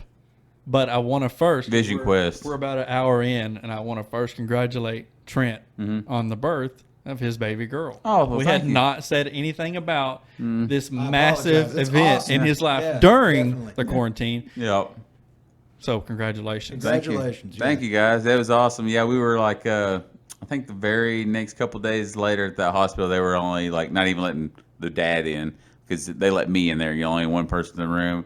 And like for the next week or two after that, they wouldn't even allow the dad in there. It was just like the mom and the physician. So it we was lucked out. moderately easy or early enough on that you really wasn't having to deal with Everything. everything. But Yeah. it still was. Right in the middle of it. Yeah. Yeah. So she was born, March 19th and 4 days after my birthday.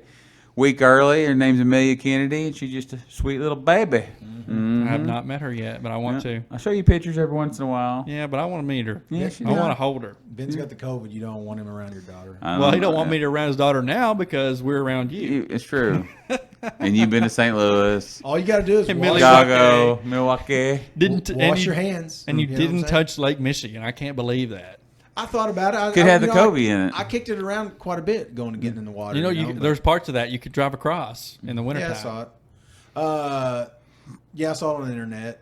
Well, Did you collect any sand in a bottle? Say we've been to the beaches took here. a few pictures. You know, Yeah. it looks like the ocean. You know what I mean? It's so big Vast, out yeah. through there. Yeah. It's like, Oh yeah, you can't see across in parts. I mean, you Definitely not. You may as well be at the ocean. Yeah. You know what I mean? yeah, 'Cause- it's pretty big. Yeah, it's Swam awesome. right across it once. Yeah, you did. Yeah, I did. Mhm.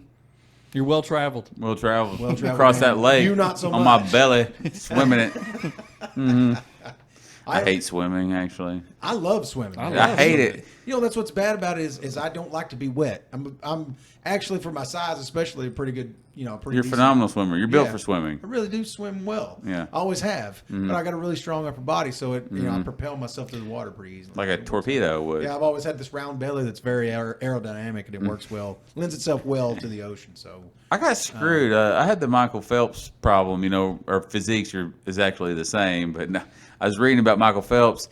He's long torsoed, short legged, and it makes the best swimmers. Well, I wear 30-inch inseam pants. I'm 6'1". Like it'll make sense. I'm all torso.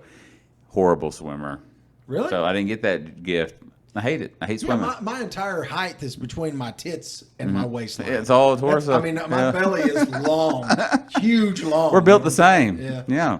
So yeah, I don't know what it is. Wife, we're talking about a pool and stuff. I'm like, yeah, for the kids, that's great. I don't care to swim. I hate it. I hate the beach. I hate pools.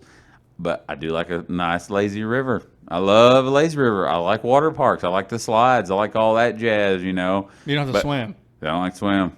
You don't have to swim at those. So that's why you like it. Yeah, just go up, walk up the steps, go down the slide. I've never been down a slide in my life. What? Man, that's The rad. only time I went to a water park, and we talked about this on the thing, the only time I went to water park was I wasn't there when that happened. Yeah. I was there the next day. Oh, yeah. For whatever reason, we went to Big Splash the next day. The day before, you were at a Nelly concert and got shot at or whatever. This is why I muted y'all's chat. So then you then you called me in the middle of the night and was like, "We're coming from Tulsa right now to pick you up in Wilburton, Oklahoma. And we did. And we got there, and of course, he went open the door. Wouldn't open the door. Yeah. I was asleep. So we climbed the second story of his house and bang on the door. Yeah, because he called me because there was no cell phones back then. Yeah, so he calls me from there, Yeah. and then he's like, "I'm coming," and I'm waiting for hours and hours, and I'm like, "All right, I'm gonna go to sleep." So because I knew that he was picking me up for whatever reason, we were gonna be up all day, or we were not gonna get any sleep, and I was never that way.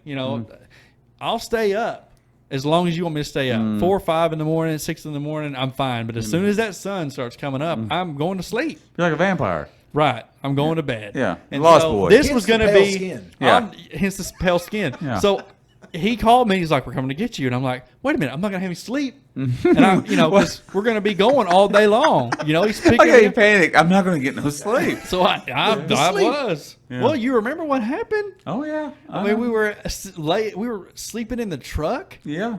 In that parking lot, and I get out and I got sick. Oh, yeah. And so I was sitting there dry heaving or puking or whatever. Puked, yeah. And this dude pulls up in this 1978 Chevy van or Ford van. I don't even remember what it was. You're right, yeah. And he jumps out and he's like, he pulls up like he's going to kidnap me. And he goes, "Are you okay?" And I was like, yeah. And he's like, "Okay." And he jumps back in his van, takes off. I couldn't make it up. Yeah. That's a crazy story. Nice guy, apparently. But we're sleeping in the trench truck. His truck has tweeters. There's no speakers. No, just tweeters, man. Just in the tweeters. desk. So it's okay. We're listening to freaking. We're listening to JT Money and some others. And you've never even heard of JT Money, but you're into art. But I'm sure JT Money's art. I'm sure of it. it is. Yeah. It's a form of art. So yeah, well-respected artist. I'm sorry, I've never heard of him. So we're back to. So anyways, it goes back to the water park thing. We went to Big Splash that day. So I dangerous. had pants on. Can you imagine letting your son in that wave pool at Big Splash? You remember how dangerous that thing was? No, but I remember can you imagine Wave how pools are dangerous the whole weekend was for us? Oh, it was bad. Especially these trying times with donations in. Right. Dang, Yes, let me it was tell bad. you. And so we had a very dangerous weekend. Yeah. That weekend, and We just boys though. We was having fun. yeah, we were Worried It about your was- sleep. I can see it's very dangerous. I gotta get rested for all this anarchy. We're not going to be able to sleep. Because we found ourselves in a neighborhood sleeping in his truck, dude. Yeah. I mean, I knew that was coming. After our I knew I was after not going our- to have any sleep. After I knocked down a garage. Oh, Yeah, we ran through Dustin's mom's garage. Oh my god. Yeah. So then I guess I wasn't there. I don't think for that, was I? You were there the next night. So I knew she was mad. That's why we stepped outside. That's why we stayed outside. And then Dustin, the guy that, not Dustin Bridges, but another guy, he was like, no, she's fine. Y'all can come in. And I was like, I ain't going in there. I had nothing to do with it. But I'm like, I'm not going in there. That's when you puked. Is when we were out there sleeping and the van pulled up. Yes, the van pulled up, and I thought that he rolled up screeching tires, man. He was like, Yeah. and stopped. Yep. And I thought, here we go. I like how He's Ben's like in his mind, he's always thinking someone's gonna try to kidnap me. Like Well, I'm someone gonna be in a a sex. van- I'm gonna be a sex slave. I just know it. No, I wasn't worried about that. Someone rolls up Take in a me. van. Yeah. Someone rolls up in a van and was it a dude or was it a woman? It's a dude in a Okay. red Chevy van, like a conversion van. Trent like does it. remember a lot of details I don't remember. I just remember this dude. I thought he was going to hit me because I'm like puking on the side of in the road. Yep. You know, he rolls up. You okay? I was It's- like, I'm Now in. nobody feels sorry for you guys that I muted your chat. Now Yeah. that we went through this, I don't appreciate getting muted. You We just were talk- worried. You just talk for a whole hour. Yeah. And you're going to say that, I mean, a you, very detailed hour. You guys are skipping back and forth over things that you don't realize, and nobody knows what the hell you're talking about. Yeah. exactly. That's the Yeah. chat. We'll The laugh. chat is- We'll laugh when we watch it. I'm telling you, I know that's the chat. The chat is like, yeah. But you do the remember same that time? thing. Remember what happened to the shed? In the red Oh, van. it was hilarious. Yeah, and In the it's pew. no detail. garage, dude. So I It's a have no garage. idea what the Yeah. hell you are talking about. It's great. I'm just like, Yeah, but you do the I'm same like, thing. This is 2:00 in the morning. I have no idea what the hell they're talking about. Yeah. Mute. I mean, like, all I heard was, "Hey, where's LJ doing? Like, where's he been?" And Ben's like, "Oh, he's in Milwaukee or Chicago at the time." So we're in a group chat, and so we start, "LJ, what are you doing? What are you doing?" And he muted us. So he never, we never got a reply. So he could have been Way- dead for all we know. I was way worried. before that. I couldn't even have a good 4th of July. I was worried to death. I'm Hey, sorry. he couldn't I was sleep. back Uh. on the 4th. I was back on the 3rd. But we You didn't let us know. You didn't didn't unmute know. us. Yeah, you Are told we us you were still- going to golf stores. Yeah. I knew you were in good hands. I didn't go to Gulf Shores. No. you did Why would I not. be in good hands in Gulf Shores? Because That's like that in Florida is like the highest peak that they've gotten reported cases lately. dude, when Down you're that on the way. beach, Mm-hmm. come on. There's no better time. There's no better For time. COVID-19, Well, I that's mean, true. No better they time. said- That salt water kills it. right. Evidently, it exacerbates it because people. I don't are think getting in it- Gulf Shores it's No, spiking. Florida's where it's getting real big. Which Yeah, is they're shutting evidently beaches down closed. again in Florida. As well they should. They're nasty. Which when I went to Gulf Shores, during quarantine, Yeah, you did. and but it was way after finally broke. Well, I mean, Way after. well, it was when as things What was started the opening dates? back up. What was the dates? I don't remember. It was like a month ago. You have states. I didn't really want to go. I think it was in May, right? When that be I kind of felt a little bit guilty, not completely guilty, but You're I just, not flattening the curve. right. But I knew people were out of like work and stuff, and people were still trying to stay home and figure things out. And I'm like, I told Amy and the kids, I said, y'all just go. I'm just gonna stay home. That's just my thing, I just like, all right, go ahead. Y'all go ahead. But I don't know why I felt. I don't know what I felt. Well, to me, it's the perfect time. To me, in the midst of panic and all these things like that, if you can, I'm not saying everybody can. Don't get me wrong. I understand there's a lot of people out of work. I feel very fortunate Well- to have worked through the whole thing. And it's not You like know? I flourished. It's not like, people were knocking down my door for insurance and stuff. So I felt like I needed to work, even though I can go to the beach and still work. And I did. I did. Because you're always working for your customers. Blackline Insurance Group. Black Good job, line. man. No, but for real, though. No plug. joke. And I converted recently. We're fixing to, matter of fact, Thank you very much. You're Islamic? completely convert Oh. to Blackline Insurance Group. Thank you. Yeah, so while I was in the North Country, yes, I went by a mosque and got it done. Awesome. Congratulations. I did not. But Yeah. We did see one, but no, I did not. But anyway, yeah, we're fixing to switch over. Thank you. We're gonna go ahead. You and do did it. get insurance with me already. We Yes. got a little bit. And I can. Just a little taste. I don't like telling people who my clients are, what I mean, or my customers, because and it's not a big deal. It's not a deal at all, really. I just feel like their privacy is their privacy. Yeah. So if so and so bought insurance from me, I'm not going to come to you guys and go, guess who bought insurance for me? You did it to me. And it's a lot of performers, like I didn't famous tell nobody people. until Famous. just now. You when told me said who it. else had insurance with you. No, I didn't. Not. Yeah, you did. Oh, and I read some of your reviews online too, and I figured some of it out from that. Really? You got online reviews? Yeah, I should. Well, like I said, it's all people we we're know. not name dropping, the famous People love politicians and the famous celebrities that Ben, covers. No, I'm not saying that. I'm just saying, like your limit to liability and stuff. That's something that no agent will, Disclose. right. Because if you have, Is there HIPAA laws to that? No, I don't think so, but I don't you're know why just I would. protecting your customer. You're not a doctor.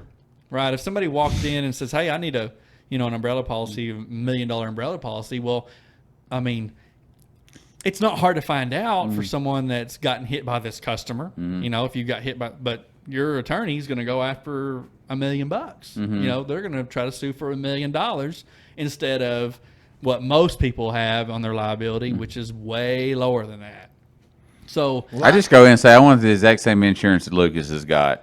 Yeah. And then when I see it, I know exactly what he's got. Well, you know? I got to thinking, you know what? No, I I don't don't want to do be with that. a fancy insurance group. I want to go with, a little lower quality one, so I'll Right. just switch over. you want to go with the best customer service. You That's what basically wanna like, go with. yeah, the general, save some time. Right. Yeah. Well, we No, had you don't want to do that. well, we've had internet insurance for quite a while. Well, since Ben left another insurance company, which we won't name. We're not naming names here. But since he left there, I dropped all of mine with them, and we just picked up one online because that's we were just like, what's the easiest thing to do? 2020. That was simple, and we've remained there until now.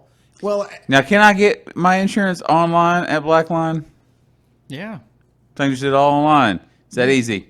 Well, you can fill out a quote form on my website, and then I'll go in there and finish it for you. Yeah.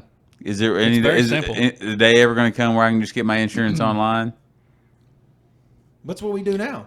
Right. Yeah, but through Blackline though. Oh, Well, in a way, yeah. I mean, once you are with a carrier, then most of the carriers have their own website, so you can go in there and do any policy changes or whatever. But I mean, I was trying to plug you here, see I how know. efficient we can make yes, it. absolutely. Oh, there you go. Uh, all that before that's what I want to hear. Well, yes, absolutely. I don't want you to go to my website thinking that you're going to do a quote and be able to buy right then Yeah. from.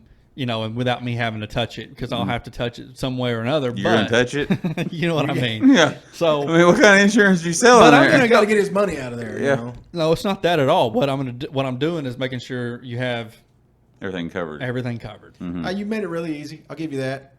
Whenever I talked to you, because it was kind of a spur of the moment thing. I just Yeah. called you up. I was like, "Hey, I'm wanting to drive this vehicle. I am wanting to change to your insurance company, and I need Which is something Blackline. quick." Insurance and it was in Group. the middle of the week. It's on like a Thursday, Wednesday, or something like that. And I was like, I don't want to pull the full amount out of my account right now. I'm not getting paid till Friday. Let's stretch this out, which I've stretched it into 2 weeks now, 2 or 3 weeks. But anyway, they did. Got me going really quickly and did it exactly the way we needed to. It was pretty awesome, actually, I have to admit. It was a good experience. And I would No say one likes And you talking knew he Ben wouldn't up lie. either. It's rough. It's hard to do I to know, talk man, Ben up. it's going against my grain a little Yeah. bit. But, Right. But I proved it to you, didn't I? Yeah, I like I said. Now I'm having a hard time, but I am going to give you your just due on. Thank you very much. Making it easy. You gonna let him have the honor of insuring the LeSabre since it's That's up what- and that's running what we're now? talking about. Okay. That's See, I wasn't even going to say that. Okay. Yeah, That's good. That's a good agent. That's what I'm saying. Good agent. Well, and I had it ready. It was ready to be tagged, Uh-huh. and that was the thing is, you need some insurance, the whole thing was trying to get it ready for Wilburton Cruise Night because I wanted to take it to Wilburton. which you didn't get to go to. Right. Yeah. Well, this was all a big push though. Because all of a he's at sudden- the art museum. Right. Yeah. No. Well, all of a sudden the car just like came together. You know what I mean? Yeah. Like I didn't have it ready, and then all this kind of fell together, and I was like, okay, now I need to tag it. Yeah. I mean, it's been tagged before, but I'd let it expire because of, anyways. Well, you wasn't driving it. Right. I've been working on Had it no forever. wheels. So then I go, oh shit, this thing can be ready to go, but I can't get a tag without insurance. So then I called Ben. I'm like, hey, and he set me up. I shipped it right on up there, got my tag back. Everything was a go right until, of course, work, and my plant fell apart on Friday night, and I was there all night long working, and I was too tired to go to cruise night. I had one call me the other night about 7 o'clock or so. They were about to close on their house, and they had waited for their agent to call them all day long. And no one, and they kept giving them the runaround. And so their realtor said, hey, I know this person, this insurance guy. And He might be able to help you. yep. And so I did. And it's 7 o'clock at night, and they were like, oh my gosh, you don't, go be with your family. I'm sorry. I said, listen, let me help you. You Yeah. know? So I did, I appreciate it. because I know how stressful, closing and if they didn't have coverage, Yeah. if they couldn't find insurance, they'd wait all day for the it was gonna delay the closing date. Mm-hmm. And so I'm not about that life, you know. Yeah. You know, that's another thing I want to say real quick too, because whenever you were with the first company that you were with, I had a claim, and you kept me up to date on what was going on. Everything went boom, boom, boom, boom, boom, like it should. Now, we are friends, but there's only so much you can do for a friend in the insurance industry. Game. So obviously, you know, you can't push things through or whatever. It happens as it happens, but you did stay up with what was going on. Now, I did have another claim, unfortunately, whenever I wasn't. Horrible driver. Well, it was these animals, you know, these animals keep getting in my way. But I had another claim, and, well, this time a tree fell on our vehicle, and they were not really all that good about keeping me up to date on what was going on. I didn't know when they were coming to get the car, you know, because they come and picked it up and all that. That guy just, like, showed up to pick up the car, and I'm like, oh, we don't have our stuff out of it, you know. They wouldn't tell me, are we getting close? Nobody would tell me anything. So I didn't particularly enjoy that. I mean, they did get it paid for finally. Was the same carrier or not? No, you had a different carrier. I thought, It wasn't with who I was with before. no. Yeah, Okay, no. yeah, This has been with our online stuff. That Oh, we've been yeah. doing. Yeah. And that's another reason why you don't. Yeah, it was do really that stuff. impersonal. I really didn't like that part of it, man. And that was something that, even though it went through, I would say, moderately quickly, I guess. It was I was in the dark the entire time. It would just be like, I would hear nothing. I call these people daily, and then they would not call me back. We had something that was in the car that we wanted back, and once the car had been delivered, they would tell me, we'll go out there today and look for it, and they wouldn't. So it would be like days and days and days of waiting. You tell them on it a was call medicinal. back. Like, I need that bag. Did you get it back? Let's see, what did happen? We ended up. No, it was. I think it was some piece of paper, like paperwork we needed for something, and we ended up just getting a duplicate. I can't remember what it was. You made a copy. They I used the ended copy. up calling the people. Was and it just the going, title? No, Seems I like don't it was. remember. I don't may have remember. been. But anyway, I ended up just going. Yeah, I even asked you for advice on it. Yeah. You know, and I ended up just going, forget it. You know, we'll just. That's why I was with that initial company. And I know it sounds so cliche for a guy or an agent to say something, or a guy that's in business or whatever. But honestly, that is why I was with that company, because their premiums were good, but their claim service, the way they treat their customers, you know, was really good. And their thing was, we will take care of, you know, you'll hear from an adjuster right off the bat, but your claim will be handled within like 3 days. I mean, there'll be an adjuster at your, you know, doorstep or at the body shop or whatever in 3 days. So for that for me, you know, and especially being in the insurance business, you know, as an adjuster, you know, I know that that's very important to people, you know, and so I know I joke around, and I know that I'm a big, you know, whatever, I like to joke, and I'm never really serious, but Flashy. Insurance dresser, I take great very dancer, serious, and all my that. customers I take very serious, you know. So And normally I bust your balls about everything, but in this instance, I will say that you're right. and you I'm know? not your typical agent that you would think about, is, you know, the guy that's always dressed up and Golf always, course you know, in it. right, and hanging out with all the, you know, the who's who in the town, so we can get there. I'm not All that the guy. flashy clothes. Right. Well, this all guy, the flashy clothes. the guy I dealt with, the agent that I dealt with on our online, And I'm not saying that's insurance- bad. I'm not talking bad about those agents. But I'm Well, just this saying guy was I'm- that way though. It was almost like he didn't really have time for my claim to deal you know with what I you. mean? Yeah. He was just like, "I'll call you in a day or two when I can get to it." You know, I got a lot of things going on, blah blah blah. And I was just like, you know, yeah, it's a $5,000 car that got destroyed by a limb. Yes, it's not worth a whole lot. But That doesn't matter. For No, me, it's though, it was like this huge gap in how do we get, you know, now we're out a vehicle. How do we, you know, work around that, get people where they need to go, blah, blah, blah. You know, it's this thing. And so on that end of it, I didn't appreciate it. You know, Right. I didn't like that part of it. So Well, now the beauty is I'm with several different carriers. You know, I have several different carriers I can write through. So before I was maybe what you call a captive agent, you know, so I can only write through that one carrier, you know. And so that's what I like about now is I have, you know, I It have allows you the flexibility. several different, you know, if you call me before, if you call me and you needed a, you know, if you owned a trucking service, you Yeah. know, and you needed maybe, or, you know, find you coverage, maybe not find you coverage, but now I can find you coverage. You are the coverage. Any kind of commercial policy. Yeah, I am the coverage. I will help you out. With I'm the not the coverage. bang and clang. Bang and clang, but I will, I'll find you. I'll find you coverage. No matter just about anything you can come up with. And I've had a few. Can you insure my chickens? Yes, I've had a few people call me lately that have off the wall, businesses, and so now I'm trying to focus more, and get more involved in the commercial side too. Yeah. I'm interested to see, like you said, as we go through this COVID thing, the type of businesses that are going to spring up out of it. You know what I mean? Yeah, you got like marijuana's a big thing in Oklahoma right now because it's a fairly new industry. Well, and you get a lot of businesses shutting down too. Yeah, that one's not going to. I mean, it's kind of like liquor stores. Right. They ain't going nowhere. No.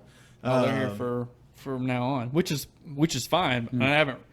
I haven't wrote any dispensary policies yet, but I'm looking into that as well. I mean, I heard that market's really tough right now, though. Actually, I heard it. Kind of what we talked about when we heard it was happening.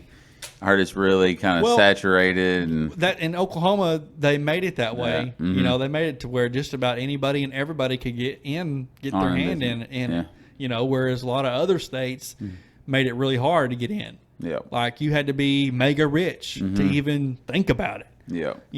Well, Oklahoma needs the industry. Oklahoma. You know what I mean? Right. We gotta have something. They did it the right way, but as far as a dispensary owner or a guy who, I wouldn't say the growers, but the dispensary owners, it was a little too easy to get involved, which is fine. Well, it's like anything else, though. You get these levels, though. People that actually, let's say, it'd be like craft beers or any other thing that people get their likes and don't dislikes, I guess you'd say, in something. There's people that are connoisseurs of marijuana now. Mm-hmm. I mean, I've talked to a couple of people that aren't, dopers or whatever you want to say. These are like people that do medical marijuana, but they have their preferences. Mm-hmm. And they have their people they prefer. You know what I mean? So they'll go into these dispensaries and they're like, well, let me see what you have. So they're actually like looking it over. Like a wine I list. like this. I'm going to go to the other one. And that's the cool thing. You got this competition thing, and it drives a little bit more industry to me for there to be competition, because if you're the only game in town, you don't have to do anything special. Right. Well, now, you kind of got to be the loudest voice. All these dispensaries you see around, you got to have either you got to get word around you got the best stuff or best prices or whatever it might be. Flash your store, whatever. Get people in well, and you it. want knowledgeable people too. You want someone like me that don't know about the different strains, and I'm not a connoisseur, and I don't know. You smoke it. I need to know that if I walk through that door, someone is going to say, you know what? Okay, you got this issue, or you're looking for this. Try this, do this, da da da da da. You don't want to walk in and be like, "What do you want today?" Kind of. Well, see, that's always been my gripe about Oklahoma's economy is it's not very diversified. I mean, you basically got oil and gas, and that's it. Yeah. I mean, all my life it's been if the oil and gas industry's up, Oklahoma's up. If it's down, everybody's on unemployment. Everybody's sitting at home doing nothing, or you're off. Everybody goes and follows the oil and gas, and I've always disliked that about. In this modern day and age, it seems like if you're managing a state in its economy, you got to find these other ways of, and like the casino thing is getting to where it's getting to be pushed around of, like the tribe's exclusivity of the gambling part of Oklahoma is kind of up in the air, right now and those kind of things. And it's one of those things where, that's another thing that I'm like on the fence about as far as I feel like that it was started with the tribes. It's a very good thing for these tribes and a way for them to drive their individual economies. It's a really good thing. Oh, yeah. I mean, it keeps money in their pocket, so to speak. And I'm good with it. You know what I mean? Because for me, in my own mind, gambling is kind of like, it's like any other thing you want to talk about in that strain. I hate to compare it to like drugs or alcohol, but I mean it's like it's your choice. You can or you cannot go in there. Gentlemen's clubs, stuff like that. Anything. I mean, you don't have to go in there. Nobody's making you go in there. That's why I almost laugh. But it's 1,000 feet within a church, Lucas. Yeah. Yeah. Well, I think it's funny because people are like, well, my so and so goes in there and spends their entire check. I'm like, well, all they have to do is not. Yeah, right. You know what I mean? That's the way I kind of view that stuff. So for me, It's an addiction. Yeah. It can be. Right. Anyways. Well, and we're gonna humans are gonna find something.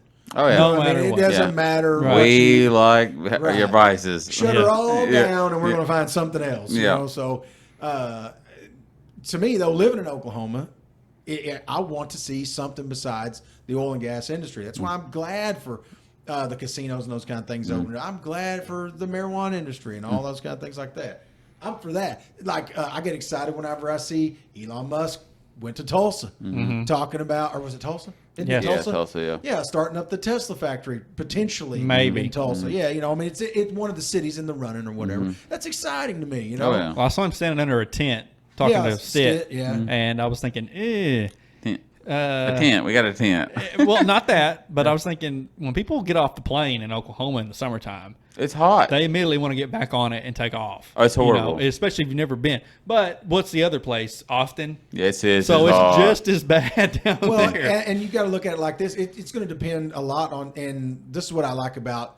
This is my optimistic side talking. Is Austin's very California now. Very. You know what I mean? I mean, basically, extremely. everybody from California that's tired of California picked their shit up and moved to Austin. Oh, yeah. So, in that sense, Musk is a very like grassroots guy. Yeah. You know what I mean? And I appreciate that. And he'll about get him. that. If he's going to compare the two cities, and he wants to get away from the California way, right? Yeah. And that, he's going to pick Tulsa any day of the week. the shot in the arm it would give Oklahoma as a whole and Tulsa specifically, as far as an economy goes, it'd be huge, like any Right. factory. Oh, You yeah. know, so and The downside of that, he's going to bring a lot of people from California to Tulsa. well, but it modernizes the state though in some level. You know Oh, what I yeah, mean? definitely. It puts us more in a. I feel like the Thunder did that. Yeah. It kind of brings the state On the map. up to date just a Oh little yeah, bit more. we're more modern state now. We had this conversation last night talking about how, California historically has been buying up land in Texas and moving there. People retire there, but like I hear there's a big rush of California people buying, even in McAllister. Like everybody's like wanting to be here now. Not just retiring, just coming to work. And I'm like, where are they going to work at? I don't know. I didn't get an answer on that, but yeah, we're the hotbed, it seems, for California people to come There's to. people from Colorado moving into McAllister as well. Yeah. Just one family that I know of. That. Well, you gotta look at it like this. I mean, a lot of people, especially people that I think it's the podcast. Probably. Yeah. I hope That's a so. lot of it. That's Yeah, the isn't big it? draw. Yeah. I hope so. Well, I mean, if they share the viewpoints of people that you would say predominantly in Oklahoma, then moving here and getting away from those bigger cities, I can see the attraction on that side of it. Yeah. Say you live in L.A., but you have, let's say, more right-leaning politics, then you might say, well, COVID's crazy out here. One of the first people that was, I guess you'd say, famous or whatever to do it is like Jesse James. But he's a real right-leaning guy. One of the reasons he left California is because he didn't like the politics. Well, that's one guy, but when you go to Austin, like Trent and I used to do every year, and you went there a few times with us, but every year you go, you see how much it's changing. And it's like, holy moly, this is not the same Austin. And then, I haven't even been in the last few years, and it's even gotten way worse even then. Austin Or was even always now. kind of, like a people watching, city to us, but like me and Chris Turner went a couple of years ago, and like, we was at a bar just sitting there and we're talking. After a while, we're like, we are just sitting here, people watching everybody, because this is like a different world now. Like, I mean, it's just down the road in Texas, which is a predominantly pretty, conservative state. And there's Austin, just the one outlier of everything. And we're sitting there, people watching, like, I feel like we're in New York or something. And he's like, yeah, I know. It's just totally mind-boggling, And Chris, nothing really mind-boggles Chris too much. He's just like, it's definitely different down here than it used to be. Yeah. Well, and it's nice to get away from. One of the things that was refreshing on our little trip was getting away from things you see all the time. Yeah. And that's why the city thing was more of a. I'd like to get out and see what modern things look like, because Saks underwear. Well, yeah.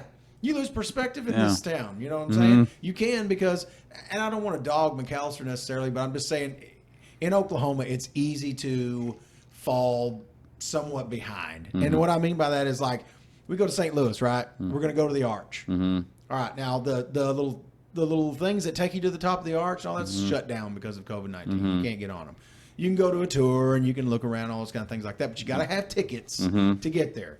Okay, we park our car in a parking garage. It's a 15-minute walk from the Arch, right? Yeah. And I'm like, oh God. When we walk out on the sidewalk and there are limes, these little, I'm sure most people have heard of them, but they're little battery-operated scooters that are all around the city, right? That's one of many companies. Lime's just one of them. There's several of them.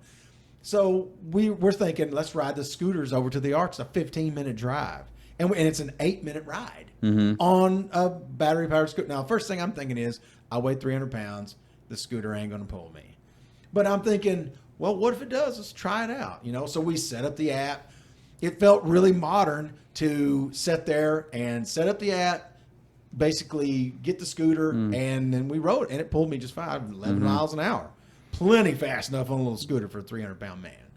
I've got a video of me riding around this big open area that's like these big tile things. Please Catch any sweet air? No, I didn't taking catch on any any sweet air. jumps? No, I'm not trying to break this scooter in half. You know what I'm saying? I felt lucky that it pulled me around, and but it was cool because you ride up to the Arch. We didn't have tickets, but you scan the little barcode thing, and you can buy tickets right there. As soon as it clicks over, you wait on because you have to wait on a certain time. We bought ours for 11:15, I think, in the morning. So then you walk over, show the tickets to the lady on your phone. They let you ride on in, let you go through and walk, all through the stuff. You come back out, get on your little lime, ride back to your car or wherever you want to go inside the city. And it's modern feeling. It's cool to. Well, there's places in Oklahoma you can do that too. So. Yeah, I hate City. LJ so much right now. He went on this vision quest, got woke, and he's just a modern man. Rode a line. Riding these electric scooters around all nilly-willy like. Dude, for me, though, for a guy who doesn't go very often, because I don't go anywhere or anything like that, it's cool every now and then to get, like you said, Perspective. to get out there and see that there's other things besides just what you see every day. I get pigeonholed myself into this where I live and this being the way things are everywhere, and it's not the truth. It helps me gain perspective on how other people are thinking because everybody's got an opinion. I hear these big opinions from everywhere. So every now and then I'm like, well, I want to get out there and see where these people are coming from. You can only put yourself in somebody's place so much before you need to go out there and see what they're working with. And it was interesting. It was fun. Riding those scooters was one of the funnest things I did the entire time I was gone. It's up there with the art museum. It was fun just riding around. When I was in San Antonio, they had those, and I wanted to ride one so bad, and I was like, no, I'm not going to do that. Why? Why didn't you? Because I just felt like walking. I was, I felt like exercise is probably better than, I needed the exercise. Did you have a great time walking? Yeah. No, you didn't. You had not as fun as the people riding. Trust me, scooters by me. Trust me, I rode and it was fun. Yeah. Very fun. But it's like it's the experience of doing something like we walked up there with our phones. And you guys know how I feel about technology. I love that crap. So like just walking up there, scan the barcode, brings up your app, click the app, open it up, rent the scooter. Ride the scooter, you drop it wherever you want to. Right. When you're done with it, you throw it down, take a picture of it because the next person behind you can look at the picture and see where you're leaving the scooter at. And I never had to do that. There are cities though have banned those things because they've had such a problem with people taking them or people running into other people or whatever. So some cities are like, okay, we tried it. And our people are a little too rambunctious, or not taking care or whatever. Well, it's like can you imagine being 18, 16 with one of them things? Like, let's just go find a fountain to ramp it into. Well, the night before, here's the thing about it. The night before, when we went out to eat, our first night in St. Louis, we got in the hotel. We're right next to Cardinals Stadium, Busch Stadium or whatever it's called. Busch, yeah. And there's people that were on them, and they were young, like 20-year-old people, and they're out, and they're in a parking lot riding in circles. They're jumping, and they got little lights on the front so you can see where you're going, that kind of thing. But they also got GPS trackers on. Oh yeah. So if you take them, they're going to know where you take them. Big Brother's always Right. watching. Right. And which, makes That's perfect why I won't sense. sponsor those things. Can't Oh. endorse them. Right? Tracking me all the time. Yeah. Yeah. My wife, we was in Chicago, and it wasn't the scooters, it was the bikes that you do the same principle with. Mm-hmm. She's like, I just want to ride bikes in downtown Chicago. Great time, scared to death. Like, it's a miracle no one didn't get killed. But it was Well, fun. that's one of the reasons why we didn't do it in San Antonio too, because I was worried that she might wreck. Oh, yeah. And I was like, this ain't. And she said it. She goes, what if I wreck the thing? And I was like, okay, let's just walk. If she dies, she dies. Hey, dude. And I'm telling you right now, if Brandy just said she didn't want to do it, You weren't doing it. see you in a little while. Oh, you were going to do it anyway. I'd get on that bastard and ride it. Yes. Dude. Wait that part out, Just too. Hey, roll out and leave her. Yes. If you ain't got no adventure in your bones, you are left behind. If I get on that track, you know what I mean? If I get in that, like if I decided I wanted to get in Lake Michigan, wouldn't matter. If it was 9 below 0. I still can't believe you didn't get in it. I just couldn't. You get needed into to it, feel man. how cold it was. I just don't You want need as to hot feel as it was that. outside. Oh, there's people were telling us. I went to the Pontiac Museum in Pontiac, Illinois. Pretty cool. It's See real any sweet small. sabers there? No, they didn't have any. They had GTOs there though. Some judges that were nice. People are gonna be like, Sabres? the sabers win. No. What? I want to talk about the saber here in a Ain't second. any We're- Pontiac. Yeah. That's what they're gonna be saying. Well, it's but- an inside joke. Is what I'm trying to get at. No one gets it because you don't tell enough details, Ben. You Here's ain't the got chat. enough detail. Right. We're back to the chat. Back to the Use the chat, people. Yeah. But anyway, I did see a one of 396 Ram Air Ford judges, 4-speed, really rare car, really cool. It's Take pictures of it. Yes. Did you post lean it- up on it and all kinds of stuff? Get your belt. No, Okay. You posted any of this stuff in the Facebook group that we have? No. I been waiting. I wanted to wait till we got done podcasting it. That way, when I throw it all out there, everybody's like, "Oh, okay. You know what I'm saying? Well, I seen that you shared your car and stuff with your Facebook, but you didn't put it in the group, and that was kind of what In the I don't drink coffee. Yes, No, that's the whole point of the Nobody group. gives a damn about Yes, my car they and I don't do. drink coffee A lot of podcast. people do, and we're gonna do a freaking podcast in it. Yeah, I know. Eventually, we're not there yet. Trust me. I've been driving it a little bit, and we're just going to wait a little bit longer. Just let me, we're not to the podcast level in the car. We're yet. not. No. But I wanted to break down on us though. Well, it did. I got a good story about it. I'll tell you about it in a minute. Okay. But anyway, what was my point about the scooters? Anyway, Well, Lake Michigan, people were telling you that it was cold. Oh yeah. We go to the Pontiac Museum, and as we're walking out, the lady goes, "You guys stay cool out there." And I was like, "It's 82, ma'am." Yeah. I was like, "You understand? It's in the high 90s where we're from." Yeah, with a lot of humidity. A lot of humidity. I was like, "It sucked when we left, and Yeah. it's awesome here." 82. You know, I mean, Right. I can jog like a block without sweating in 82. I'm the most in fit shape man Yeah, ever. yeah, even I Yeah. cannot sweat running across Yeah. there. But Did you say infit? In fit. Okay. It's a new thing. right? Okay. Bang and clang, infit. Bang and clang in fit. If you're infit, don't bang and clang. Okay. Well, you know what was funny about being out on Lake Michigan though is we were standing there watching these people right in the open sunshine. Mm-hmm. All right. And that's what made me look at the weather because I was like, I wonder what the temperature is because Mm-hmm. it feels nice. And it's like 82, 82, 83 degrees. And in the sun, okay, I had shorts on. I could feel the sun on my calves, not like here, Mm. Yeah. where it's like you can feel Radiating. Right, you can feel radiation sickness seeping into your pores Yes, in this state, Yeah. So up there, I can feel it's warm, but I got like one leg crossed in front of the other, and on my shin, I get to notice that my skin's cool. Mm-hmm. I'm like, that's weird. So I would uncross my legs for a second, then I would touch it again. So anything in the shade is getting cool, not cold, but like noticeably cooler. Yeah. And I was like, I kept.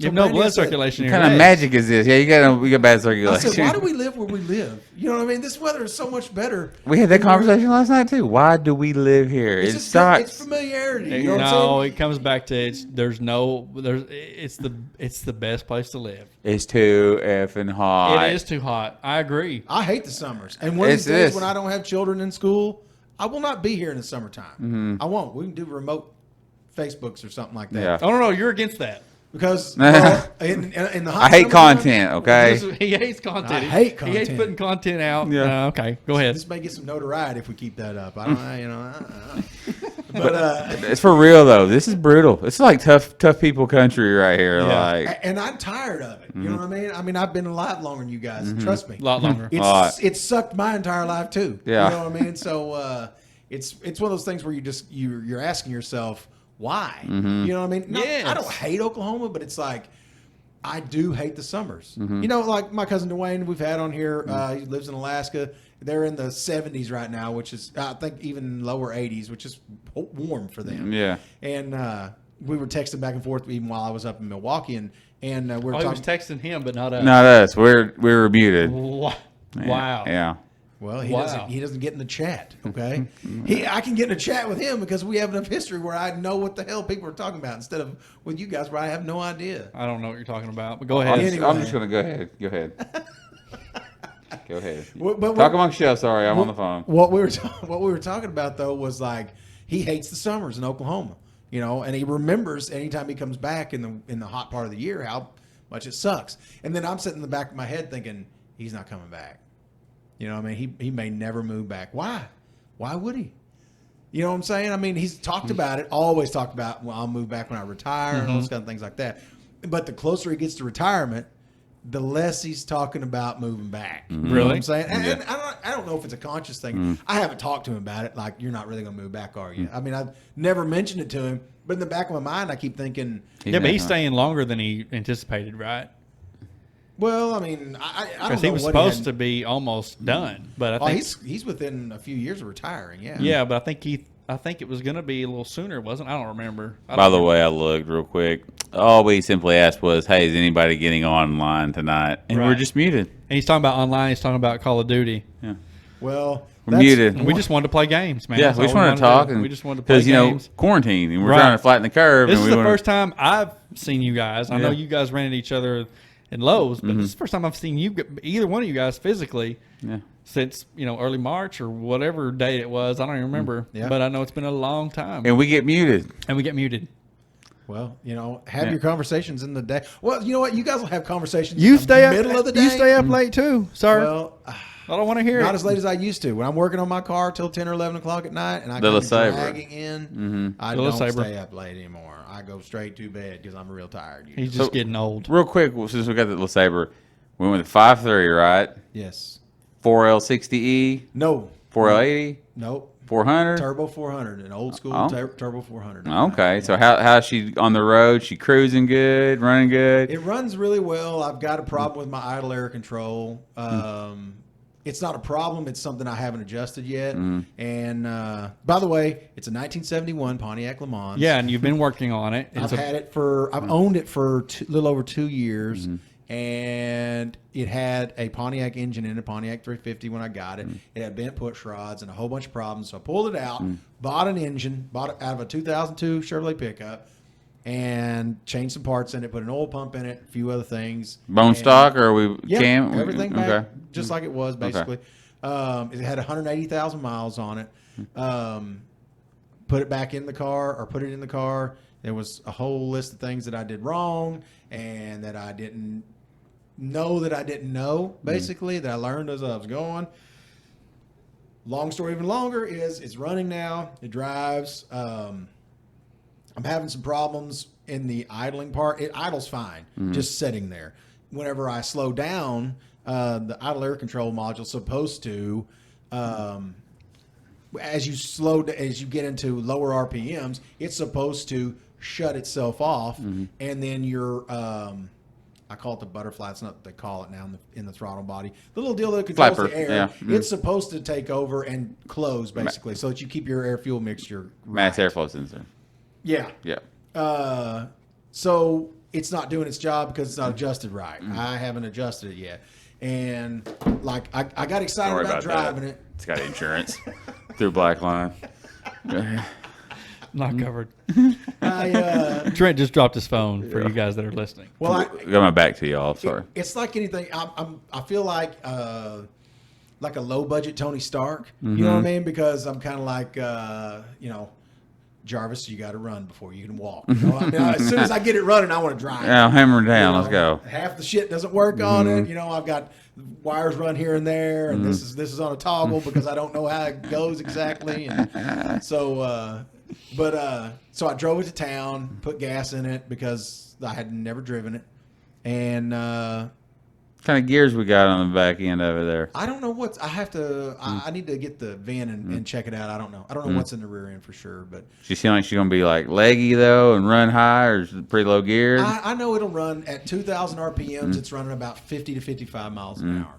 So still quite a bit of room. I could run up to probably 65, 70 and still be below 3,000 RPM. I mean it's a little bit high, and I definitely wish. I wouldn't say I wish. One of these days I'll go with an overdrive transmission in it, and get it to where it'll cruise a little bit easier. But right now I'm just dogging on it, enjoying driving. Yeah, I take it easy. Well, I went into Quentin to get gas that day, and there's a cop sitting there. As I come into town. Well, I've got my tail lights working. I got all this stuff going. Now I have a bad ground on my because when I turn my right blinker on, my left blinker doesn't do it. My right blinker, when I turn it on, it flashes my high beam on the driver's side. Okay, at the same time it flashes the blinker. Light show. It's a bad ground. I know what's wrong. I just haven't fixed it yet. And so the main thing is don't turn on your fucking right blinker. You know what I mean? That's a real easy fix. But you had to pull it into the gas station, it's right? a left turn. No, I'm not worried about it. It's Yeah. a left-hand turn. So I use my blinker, pull in there, stop. This guy hits me up about the car, and we're sitting there talking about it. That little Sabre sign? I seen one of those in '69. That guy goes, "What kind of car is that?" Yeah. And I tell him, "Oh yeah, my uncle's got one, kind of like it." Blah blah blah. And Everybody's got an uncle. right. And so I'm sitting there, and he's like, "Man, it's a really nice car." Blah blah blah. I appreciate it. And so I get ready to leave, and the guy's like, "All right." Oh, you're feeling good though. You got a compliment on your car. Yeah, The trip was worth it. Yeah, it's the whole point of having the car as a daily is because everybody's not driving one. Yeah. You know what I mean? It's not. We have Tahoe. We're just as much a part of this society as everybody else. But I wanted something to drive that's not like everybody else's. Yeah. So it's kind of cool to get some recognition on that end of it. So I get back in it to start it. She won't start. I'm like, it's crank. I'm like, oh my god. Well, it's that. The dude's watching you too. He's just sipping his like Frosty or. Well, that's what. It's not so nice now, sir. Well, I'm sitting here watching the air fuel mixture, and it's not right. My idle air control's not showing. It's not right. And I noticed when I came into town, I was kind of run up on the speed limit a little bit, and I slowed down. I started running real shitty. And the Holly ECU that I've got for it on the little handheld, it'll tell you, and it gets like yellow. Like this yellow box behind it whenever it's out of spec, you know what I mean? When it's out of the range. No, both those were out of the range when I parked it. So anyways, it won't start. I'm having to like throttle it to get it started. It finally starts. And then I put it in drive and it dies. I'm like, shit. Now I know these are classic idle air control problems. You know what I mean? This is like, now that I've studied it. At the time, I was like, "Oh God!" This guy was just killed telling me, it. The guy was just saying it was a nice car, and now it won't start. It's classic hot rod shit. Where you go, "Well, that's a really nice piece of shit," whatever. But so I fight with it, and there's cops across the way the whole time. I'm thinking, shit. I'm trying to get out of there before it gets dark because I don't want to turn the headlights on because my fucking headlight flashes. When the blinker's on. I finally nurse it to start, and I'm trying to. It's got a ratchet shift. I put a Hurst floor shifter in it. It's a column shift factory. Yeah. But I put a ratchet shifter in it, which I thought was a cool idea at the beginning, and it's still cool. But anyway, in this instance, it sucked because you can't just go to gear. Yeah. You have to go through them. You know? Oh yeah. And so I'm like, shit. And every time I get to reverse or drive, it dies. Yeah. So I finally get it. Mom, you know how you get it kind of. I get her at high RPM, and I'm like, fuck it. If it'll go into gear, I'm going. And it goes into gear. And I take off, I'm like, hell yeah. So it's kind of sputtered, and I turn. Yeah. And as I come out on the road, I'm eyeing this cop to the left. I ain't got no seatbelts in this car. And if it came out with them factory, you're supposed to have them. Right. Yeah. And I don't have. They're not even in it. And so I'm looking. Full disclosure. Yeah. I'm pulling out on the highway as I look at this guy, and he goes. He gives me the Mentos thumbs up. You know what I mean? Yeah. He's like, you got her started. Hell yeah. I'm like, fucking hey, I'm going home. He was invested in it too. He was, man. I guess he sat there and watched me because it probably took. It felt like 15 minutes, but I'm sure it was 2 minutes. Yeah. Of just kind of fighting to get it going or whatever. He didn't have to deal with you. He didn't want you to break down the side of the road and he have to come over there and sit there until you get a tow truck or whatever. Yes, let this guy go. And you're just dripping sweat, not just from the Oklahoma heat, but the nerves of everything. it too. Oh, I was pouring. Yeah. Yeah, that thing. Yeah, it's bad. But and then I decided I want to drive it home. You know, not that day. It was a few days later. And I'm like, I got her going good enough. I'm taking her home. This was right before we left to go on vacation. And so. Your dad tell you it's probably not a good idea. Well, no, he was like, And he goes, I'm Doing it. well, I had it in my head. Yeah. It's happening, Yeah. no matter what. Yeah. You know, Right. I mean, I'm going. You could got there, had 4 flats, and you're fixing flats. Well, Where you and I go? wouldn't even tell anybody. Yeah. And in my own mind, I'm like, oh God, please, I hope this thing makes it. You know, Yeah. 'cause it's a 40-mile trip Oh, yeah. from Dad's house to my house. So get in the thing, and I go same gas station, and I think I'm really thirsty. I'm nervous, so I want to get something to drink, and then I'm gonna ease on home. We're like, you don't know? kill it. Don't kill it. Well, that's what Dad goes. Don't kill your car when you get to the gas station. You know what Killed it, happened didn't you? last time? No. On the other hand, He listened learned. this time. I Yeah. pulled up there and put it in park, and it idles really good. I mean, it sounds awesome. I mean, it just sits there, purrs like a kitten, literally. And What kind of exhaust we got on it? it had some 24-inch glass packs on it. I just left them on there. And to be honest with you, they don't sound. They're not. Blappy. Come on They're now. not blappy. You know what I mean? That shows his age. Yeah. No, I mean, I could have put. I mean, I have. No. We know what you could have done, but you didn't. Yeah. Well, I mean, I've got. Because they sound good. Because when he to was in you. high school, the glass packs, Glass that packs was the were shit. the- yes. Well, no. What I like about these is it's quiet because I'm not trying to draw attention to this car. Uh-huh. It's going to get attention, but I'm saying like cop wise, Yeah. the louder and more. Oh, you know, cops don't care about that anymore, Mm-hmm. especially mo cars. Well, and that's what I'm finding out is they're pretty cool about it. Hopefully, anyways. I know Especially- there's some of them cops out there still that will, try to. I guess I don't know. Well, this one's pretty quiet, but I pull into this gas station, leave it running, go in the store real quick, right? Get my stuff. As I'm coming out, this guy stops me again, another different guy, and he's like, Oh. he's Another like, dude, He's yeah. like, hey man, I really like your car. I was like, I appreciate it, and he goes, I think my uncle's got one. I swear he said that. He's like, I think he's got one a lot like it. He You goes, can never find one to save your life. Everybody's uncle's got one all Literally, of a I sudden. bought this car in Okmulgee. You Yeah. know what I'm saying? I Uh-huh. mean, there wasn't one anywhere, and they're all over the north. Now I know. I mean, up in like Michigan and New York, a lot of people drive them up there, especially around Pontiac, Illinois. Anyway, so I get to talking to this guy, and I'm kind of interested in this car because he keeps saying it's the same, basically the same car you have, but I think it may be a different year model. Well, 68 to 72 is pretty much the same. So I'm thinking, well, if there's another car, maybe I could get it because he's talking about $500 for a car that runs. And I'm like, damn, I paid $2,000 for this one, and the engine quit me in 2 days, So anyway, so I'm talking to him a little bit. We're chatting, and time's going by, and I know it. Car's sitting there idling, but I hear my electric fans kick on just like they're supposed to. Every now and then I'll walk over and look at the handheld. Yeah, everything looks great. And so I'm fine. So we're sitting there talking, and my car dies. It doesn't stutter. It doesn't nothing. It just died. Yeah, they do, like like- somebody just shut the engine Yeah. off. You know what I mean? I'm like, oh, shit. So I walk over there and look. And I know that if it sets for like 15 minutes, sometimes it'll pop the radio fuse. I'm not real sure what that's about. It's a 10 amp fuse. And so I look at it, sure enough, it's fucking popped. So I got nothing with me. I got fuses, but I got nothing with me to get. And these are the old glass style ones that you have to like pry out. So I'm messing around there. I try to use a key, and I don't want to break it. I'm trying not to break it and all this. I'm like, and this whole time, this guy's right in my ear. I was going to say, is this All right. guy still talking about his uncle's Constantly, car? he's not stopping, and I'm trying to think. And Right. you're dripping sweat. Yes, dude, I'm trying to get this is dark at this point. Yeah. Flat dark, and I'm ready to get and I told Brandy, I told my mom Your and wife. dad, everybody, I'll I'm call going. you if I have trouble. Shouldn't take me 45 minutes, blah, blah, blah, blah. I've been 30 minutes at the store with this guy. Yeah. Finally, I'm just like, fuck it. I get the key, take my key, break the fuse, pry it out of there, put the new fuse in. When it fires up, the guy's still talking. I go, man, I appreciate it. Sorry, I got to go. Get in Yeah. my car, and I take off, right? Turn my lights on. Kind of rude. Yeah. Well, at this point, I'm kind of getting Yeah. shit. You Yeah. gotta, shit or get off the pot thing going. Oh, yeah. So, pull out on the highway, and it runs flawless. I'm talking about fine. Go out of Quentin, headed out that way, get about almost a blocker, and there's a funny sound in it. And I'm like, what is that sound? And I'm like, is that the highway? It's karma. And I'll let off of the being rude to the guy. Well, and I'm kind of like letting off the gas a little bit. But now I've put LEDs in all the lights, all the tail lights except for the headlights. They're the original lights.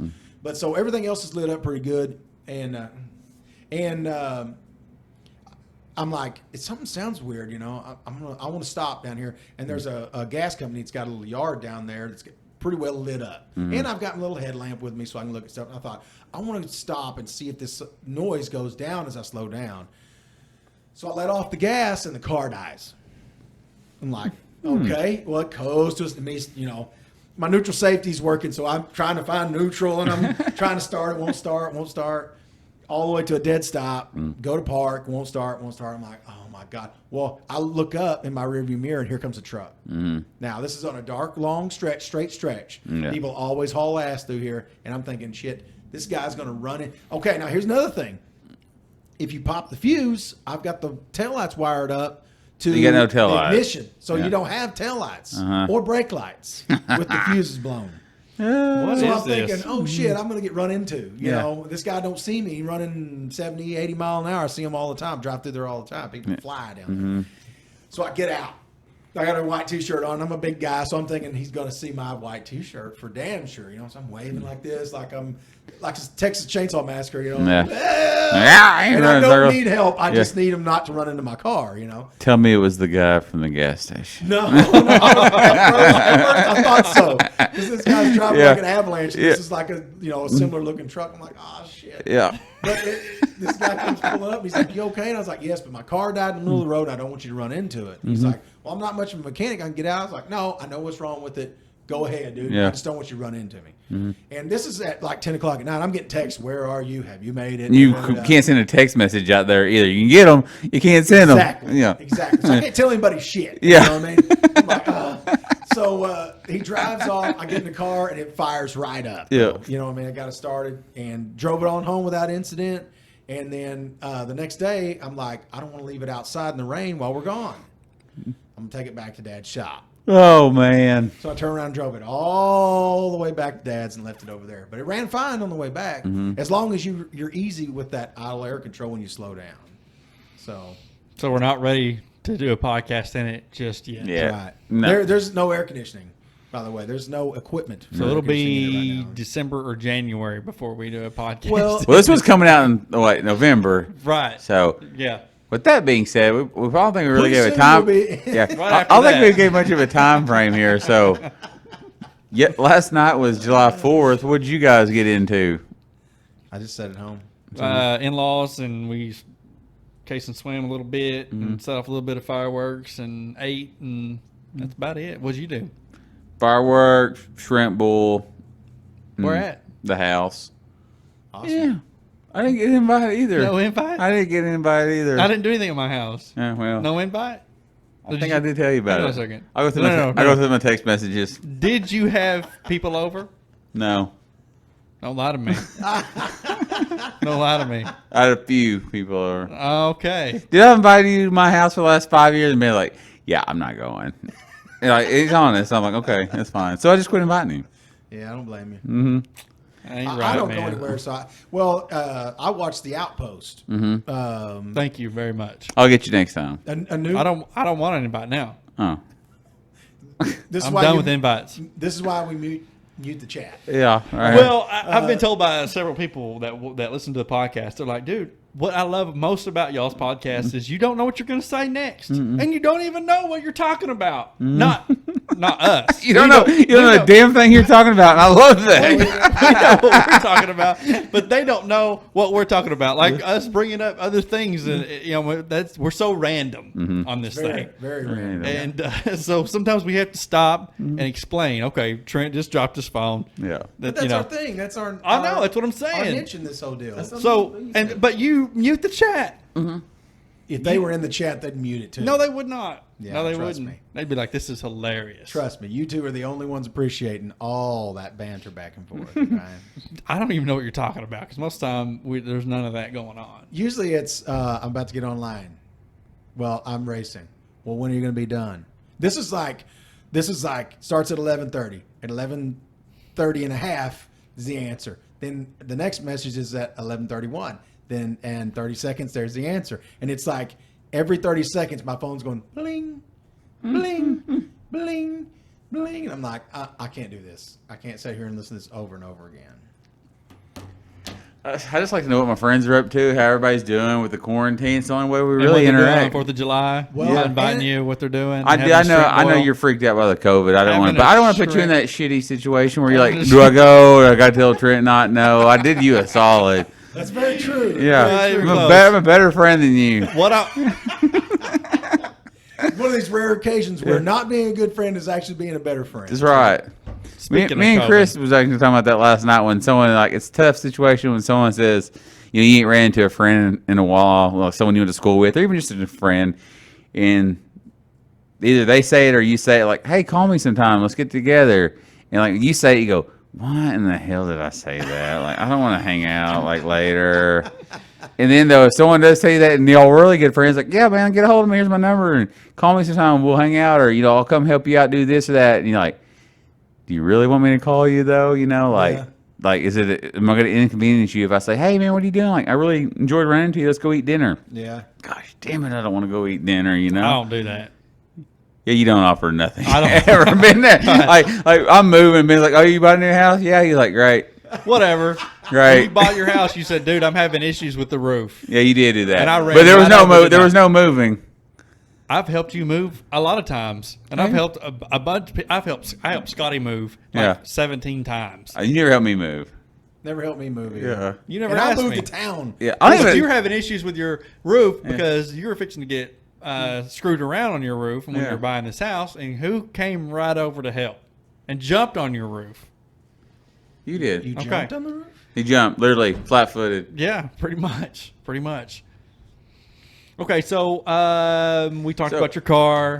Yeah, with that, like I was gonna say, 4th of July, I saw her on Had that a real shrimp quick. boil with some friends. Shrimp and boil didn't with invite friends. your Great best time. friend. Delicious shrimp. I cooked too much. Like I figured, like 10 pounds of shrimp. I was like kind of nervous it wouldn't be enough because we had so many people over. Right. And Right. dude, it wasted so much. Like Yeah. shrimp boil. Threw it away. I bet there Yeah. was some red tomatoes or potatoes in there too, wasn't there? Oh, the red potatoes, new yellow Dutch potatoes. Oh, okay. Oh, I got like a plethora of different little fine Oh. potatoes. They were Oh. good. good. Oh man, many spices. A lot of, oh, you like sopapilla cheesecake? Many No. spices. We had that. Eric Turner No, I made a hate key lime cheesecake. pie. Everybody knows I Chris hate Turner made a cheesecake. Oh. Yeah, but anyways, 4th of July, like what's the major holidays we got here? We got 4th of July. That's it till When we got Memorial Day, all of them. Memorial Day, Labor Day, Halloween, Thanksgiving, and Christmas. Right, 6. Mm-hmm. I got to thinking about it. I think July 4th may be my least favorite holiday to celebrate. I'm getting older. I really don't care about fireworks. Just do it for the kids.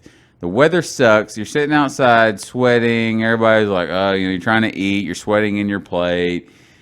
Really no sports. There ain't no baseball this year, but like, so what would be, you always do these polls and stuff on the page. What would be your, I do. Lucas don't do nothing. your order of, He's like the least active member in our own Facebook group. from your most favorite holiday to celebrate to your least favorite, what would it be? And then I'll say mine. Most favorite to least favorite? Yeah. Uh, Of the 6 we named. I mean, like Labor Day to me is not a big deal. See, I'm different. Labor Day I got pretty high because it's usually the first weekend of college football. Well, okay. Well, if you Memorial put it that Weekend's way- nothing to me. Like on celebrating, I'm talking about here. Like, yeah, I don't really care. Go ahead. I don't really have any least favorites or favorites, man. I like them all. Honestly. Whatever. I had to guess your favorites, Christmas or Halloween. Well, okay. Halloween definitely. Yeah. My favorites, yes. Yes. Halloween and Christmas for sure. Yeah. And I like Thanksgiving. I like Easter, of course. Yeah. For me, though, I don't know, Thanksgiving, I love the food. And Christmas, I love the food because it's basically for me, I like, and I'm talking about food now, but I'm telling you why. You like it. I think I like Thanksgiving more a little bit than Christmas. Like it goes Thanksgiving and Christmas for me. Thanksgiving is like There's football. there's football and your friends are more apt to come over and hang out and eat and stuff. Christmas is If you invite them. If you invite them, that's right. And did you a favor. But Christmas is more of a kind of like everybody's kind of standoffish it seems around the Christmas time. Like Really? Yeah, I mean, unless like you go to work Christmas parties or stuff like that. But That's because everybody's stressed out because they just, they just had to spend, $5,000 on presents. That's true. And everybody gets stressed during Christmas, and that makes no sense to me. I don't get it. Don't. Is that why you don't buy me Christmas gifts? Right. You don't want the stress? You get stressed out. I'm not going to do it. And, when me growing up, I always had the best Christmases. My mom always made sure Christmas was very special. My granny always made sure Christmas was very special. They all went all out. So they were stressing out for you, and you won't do it for your friends. I don't know if they were stressing out or not, but I'm sure they were. Yeah. I'm sure my mom was. My granny, she was a little more, she was well off. Yeah. So my grandpa was well off. So I'm sure they didn't stress out about, money or whatever. And they all Was you grateful? went all out. Very grateful. Not at all. Tell them the story about. Okay, well, I had a birthday party, and I was You heard about this, 4 years old. LJ? I don't know. I was about 4 years old, and I had a birthday party. It was, as I got older, You're more appreciative. I'm more like I am now. But when I was a little kid, I was the devil. Yeah. I was very mean. And I had a big birthday party, and I had put all my toys in the in a pile in the living room, and I wasn't happy with what I got. I was not grateful that day. Tell the audience what you said that day. I went to my room. Don't edit it. And everybody was saying, I won't. Okay. I won't. I'll tell you what I said. And I come out, and I said, man, all y'all got me was a bunch of shit. So that was, it was bad. But as I got older, I remember, and I may have told this story on the podcast before. I know I was mean, dude. I was ungrateful. But as I got older, I have gotten way better, obviously. Because now I don't want you to get me nothing. Yeah. But when I was a kid, I got so spoiled, and I learned as I got older. My granny died. And my grandpa, he was not really into the spoiling. He did spoil me. Don't get me wrong. He did a lot for me, Papa Duke. But he wasn't into, showering. let's go to the dealership and buy you a brand new, truck or whatever you want. He was into the, if you want that, you need to go to work. Yeah. So, and Granny, if she was still alive, she would have been like, we need to get you a new truck, in a way, probably, she would have been more apt to do it. Yeah. Or pushing my grandpa to, get involved in getting me a brand new ride, and all of us grandkids, Yeah. But he was like, hey, I mean, you know what he did for me. Yeah. He did a lot for me, all of us. But as I got older, I was spoiled. And, one time I went upstairs and peeked in the Christmas presents. Granny had we called it the blue room or sewing room. It had blue carpet. It was my Uncle Bub's room when he grew up. And he had blue carpet in his room. And, because he's a boy. well, right. So for years it was blue. Yeah. And so that's where she did her sewing and stuff. And that's where she did all of her Christmas presents. Well, I peeked one year. Yeah, a little peeky. And it was the last time I ever peeked. I stopped because You I felt was bad? so bummed out, and I was so. You told me this before. And Yeah. I was at that age where I felt guilty as hell for my granny, or to my All granny. her work was all trying her to work was trying to, she did so much for me. And I went in there, and she, the surprise and all that was going to be out, which I still like the surprise. Oh, yeah. When I opened the presents or whatever. Oh, this is awesome! But I was like, you know what? She did all this for us grandkids, and here I am going through it. So I stopped. Yeah. I never have. Even to this day, Amy will be like, "Your presents in the closet. I know you're going to peek. I'm going to have to move." And I said, "Listen, I will not peek ever." Yeah. I will never look in there and see what that is, because that one time that I did it and I felt, and I never did it before that, and I did it that time and I was like, holy moly. But anyways, I went off on this big long tangent about. I'm just saying, growing up, and we were talking about this the other day. Growing up, holidays were a huge deal. Oh, yeah. And I don't know, we didn't have the social media, and now to me it seems like it's any holiday is less than it used to be. It's Yeah, not the luster. Is it age or is it? And maybe is the same Christmas people, still magical to like kids my and granny stuff? and my papa, they're not there. Yeah. It's different, and it's like it's just has changed. Every holiday has changed. And to me, like, of course, I'm a kid, but the golden age for Halloween's was 80s and 90s. That was like Halloween was like that was when it was like its strongest, greatest time because I was a kid. Because now, like, I feel more magical around Christmas time as an adult than I do when I was a kid. Yeah. Just for my kid, I'm like, man, Definitely. everything's like, I can see why kids get so wrapped up in this. Everything seems possible, and I love seeing people out shopping and having Christmas spirit and stuff like that, you know. But yeah, Halloween, I feel like its heyday is past. Like, it just kind of no one really cares about it anymore. A lot of the innocence that was still present whenever, and I'm going to rope myself in here, whenever we were young, is gone now. Well, So you never said though, real quick, what are your holidays in order? oh, dude, I don't really. I'll be a party pooper about holidays. I don't really. He did just convert while he was in Milwaukee. Man, I can't really explain it. It feels like, and maybe it's my age, but it feels like a lot of it's for everybody else. Even my own birthday. Yeah. I feel like I have a birthday party for everybody else. I don't know why. And it's not. I don't feel cynical necessarily about it. It's just kind of. You don't get up for none of them? No, I really don't, man. Come on, Grinch. I don't mean to. It's not the thing I did on purpose. It's just kind of. I mean, like you said, I'm so focused on. I'm a Fine art I'm a in the horrible- LeSabre. Oh. It's my sole focus. For right now, yes, but that's a big thing about. I'm just trying to get my kids the stuff that they want or what I think they kind of need, you know. And you're trying to strike that balance of getting them what they want and trying to teach them something. You know, I overthink that kind of stuff way too much anyway. You know, I'm always trying to teach them something. Yeah. Instead of just going, why don't we just let them have a good time this time? You know. Right. But My kids don't really want for much. I mean, they're not like I was. well, it's kind of like what I'm saying. Yeah, I had the big, thick Sears catalog Oh yeah, the wish book. in the toy Yeah. section, and I was going through and circling everything and anything I wanted, and I usually got it all, every bit of it. Well, that's what you know. And my kids are like, they would. I mean, if I plopped down, Kason, he'd be like, that video game, something like that. I mean, not like this video game, this, not a million things or 100 things. He would put down one thing. You're like, or what do you want? I don't really know. Nobody really knows what they want. Me, I'm like, I want this. You know. And this. In this order. And this and this and this and this. Well, that's And the if thing I about didn't- choices. You don't have to make a choice anymore. You know what I mean? I mean, it's whatever's trending. You know, if Fortnite's the big thing, that's what we want to play. If Call of Duty just came out and it's what media's telling you is the big thing, then that's what they want. You wouldn't know about Call of Duty. You weren't online the other night. very true. You muted the chat. We were online.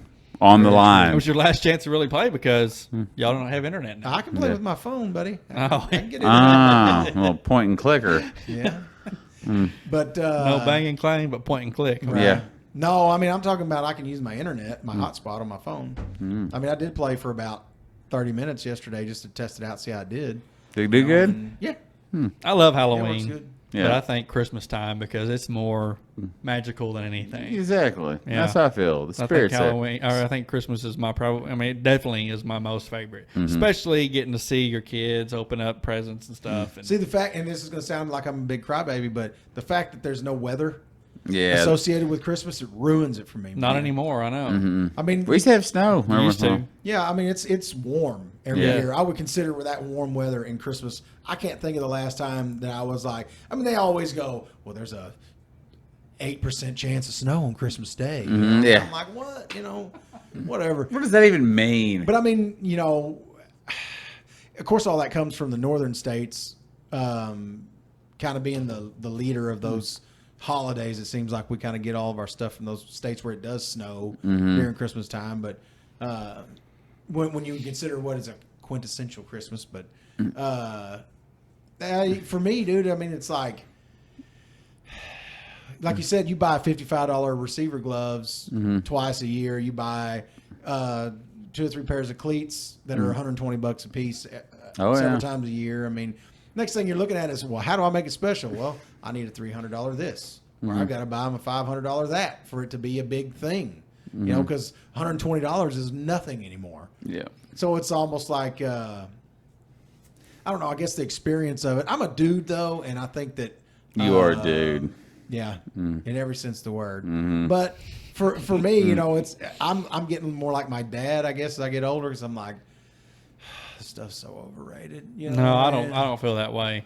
We tried the like for Christmas a couple years ago, the kids, instead of like buying them a bunch of gifts, like give them memories. So we took them to New York for Christmas, which is great. It's magical. Like, wow, this is definitely Christmas right here, what I've always imagined. But so many people, like when I'm saying like walking shoulder to shoulder, it was constantly nonstop, and I'm just like at nighttime. You didn't know that before you went? Huh? You didn't know that was going to be? I didn't think it'd be like that at nighttime. I thought in the daytime, yeah, maybe out in the shops and stuff like that. No, it was throughout the whole time.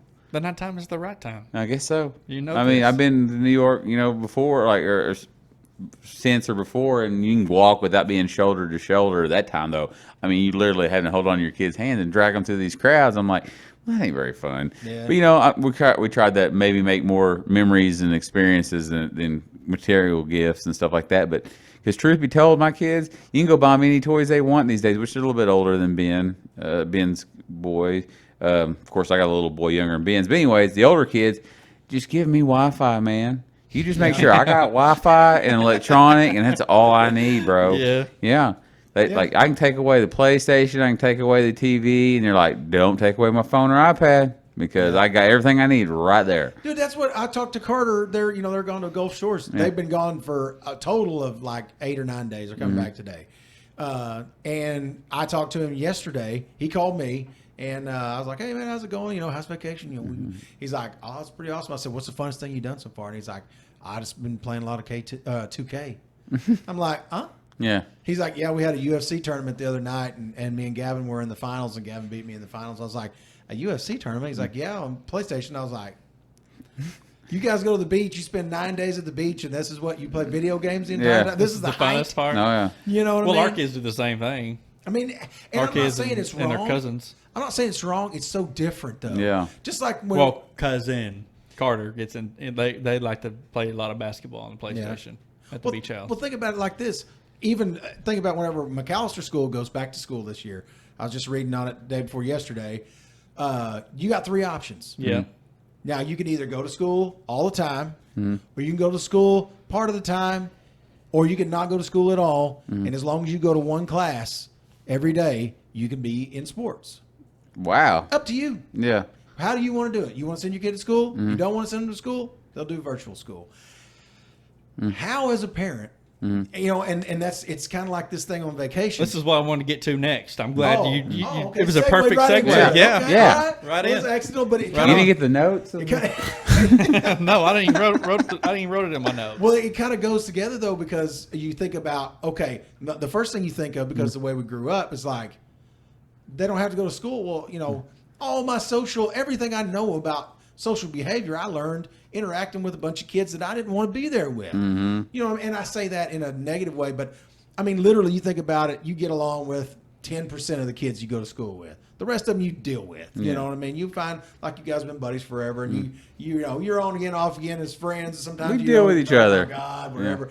But you learn a lot of social things. You two, especially since we're in this thing right here, you guys learned a lot from each other about social behavior as you're over your time of being in school together and being friends. Yeah, like if you're gonna have a shrimp bowl, you don't invite your friend. Right. You do your friend a favor and I don't kept- invite him. Don't put him in that situation. I kept throwing this out there, hoping Yeah, you would yeah, do that. yeah, But anyway, yeah.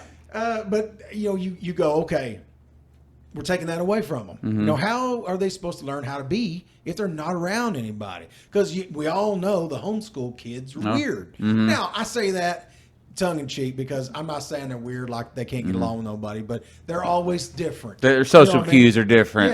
Yeah, definitely. So on that end of it, okay, my first initial thing is, well, it's not like I grew up, so I don't like it. You know what I mean? What is this? What do you mean you don't have to go to school? Yeah. But we don't. The truth is, we don't know what it means. Does it mean they're going to be better off or not? I don't know. Yeah. How do you play sports? Okay, when I was growing up and I played ball, no matter what kind of ball it was always with kids that I knew. Right? You have that. Well, I know this kid. He's in my class. You know And your I pecking played- order on the team, this Yeah, and that but- too. Like this dude can shoot better than me. He can do this Right. better than me, but I'm better than this guy at this. So yeah, You're you talking kinda about know. me right Well, there. Yeah. When you're talking about how Yeah. Shooting better than you, and the thing dribbling everything. The thing I'm thinking about is like, how do you build that camaraderie with kids on a team that you don't know? It's like playing your first year of coach pitch or t-ball, where you don't know anybody and you guys are all awkward. Well, that's what sports is going to be now. Oh, you yeah. got to think about this. I mean, you're going to see this is a moment in history. You know, I mean, just like this whole COVID-19 thing's been. But this is going to be a defining moment because my kids are of an age where, like, my son's a senior, right? This is his first go-round of not having to go to school. I mean, he could choose. Oh, yeah. Basically, I mean, he's fixing to be 18 years old. You know what I mean? In less than a month, he'll be 18, so he can do kind of whatever he wants to about it. Still gets to play ball, still graduates with everybody, but yet that social interaction's not going to be there. And you go, okay, well, they can get online and maybe learn it, maybe not. Maybe they'll get online, look all the answers up, and then come ACT time, they're screwed. Oh, so yeah. They can't get into college because they got a shitty ACT score. You know, Because you're not talking about just this upcoming. You're thinking this Future. could be. Yeah, right. Think about how many times have we moved like this and it ever go back? Never. It never does. This is something forever, dude. It'll always be an option whether or not your kid goes to school from here on out. Think so? Yes, dude. What do you know? We never roll backwards. Think about it. Never, ever. You know what I mean? It's never a go back to something. Well, it's once- always a progression. Yeah, once you set it up to where they can do that, it'll be like maybe the homeschooling thing will be, it'll still be homeschooling, but it'll actually be tethered to the school. Well, right? that's what I'm saying about. I can't figure out. This is another one of those things that I'm on the fence about. Is it a good thing or is it not? You know what I mean? I mean, you can look at it old school and go, well, like I said a while ago, no social interaction. You know, there's no dedication to being on a team because, you know, you don't, the guys you're on a team with, you see during school. So we're on the basketball team or we're on the football team or we're on the baseball team and we know each other that way. You know, we know each other as friends from school, but we're also the guys that play ball together or the guys that do FFA together or whatever. There's always that we're those guys. You think it'll be less people actually playing sports now? I mean, there's already a decline in people that play sports. You know what I mean? I mean, from what I know of, just from what I see, you know, because I'm always asking Gavin, what happened to this kid? Where's this kid? I don't even see this kid no more because I used to know him from ball, and they all stopped. You know what I mean? There's a ton of kids that are not going to be playing football. There's 2-3 kids that aren't going to be playing from last year that are seniors that aren't going to play. You know what I mean? What's her rationing? Well, like one guy, he hurt his ankle real bad, real bad, and they're telling him not to play. Well, in my day, what would you do if the doctor told you don't play football? On that Throw some mud on it. You'd be like, strap that baby down and let me get out there. But this guy's like, doctor said no, so I'm not going to. Shut it down. Yeah, and I'm like, it's your senior year of football. Yeah, but you know, I'm not going to go anywhere anyway, so you know, piss on it. I'm like. And piss on school, I'm not going either. It's mandatory. It ain't mandatory. There's a lot of kids that's dropped out. Like I was saying earlier, I know kids that have just dropped out. Yeah. You know, I mean, it's just like we're getting to where I don't know if it's good or it's bad. You know, it's almost like we've got it so good that we don't want anything. I just don't think we ask much of our kids anymore these days, which therapists will say that's totally wrong. We ask more of our kids now more than ever. I'm like, really, do we though? No. Just like, don't go to jail. Just like graduate high school and it's fine. Just, But that's a lot to people nowadays. Exactly. These kids are like, dude, that's a lot of stress and pressure. Well, think and the amount of, like you said, the amount of pressure. It's that paramount of nothing's paramount anymore. Nothing's like this huge thing you're trying to get to. Like I was telling Ben, and I'll tell this story again because it's crazy. Milwaukee, real quick, I'll just get through it. It did happen in Milwaukee. We're walking up to the string of bars that we can see down this street. We're like, oh, we're gonna go in here and check this out. All these bars. We get to this. I thought it was a Vision Quest. We're in downtown. Okay. You know what I mean, there's like a place. Oh, there's always a place in downtown where everybody can go and drink or whatever. Yeah. And the town's really quiet, by the way. Milwaukee's very almost deserted. Very strange. There wasn't very many people out, but it was a weekday. So They're all at home quarantined. I'm hoping that's what Flattening the deal curve, was. unlike you. Right. It felt weird. It felt weird. But anyway, so I'm walking down the street, and Brandon and I are talking, and we come up on this. His wife. Your wife. Yeah. And there's a big fence. It's like, it's brick up to about a little less than waist high, and then it's a wrought iron fence that's like 12 feet tall. And every little bit, there's like these gargoyles on top of it, right? So we're walking down through there, and, you know, we're looking at the buildings and checking stuff out because it's unlike anything I've ever been around. So I'm looking, you know.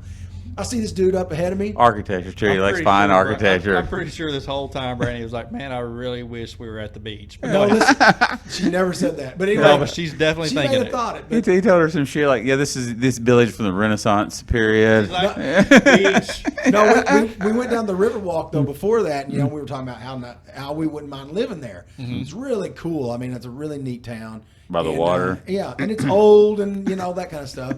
So this guy, I see him up the way there, and he's taking pictures of these gargoyles with a phone. And he's got a phone out like this. As I get closer, this dude turns around to me, and he's a bum. With a cell phone.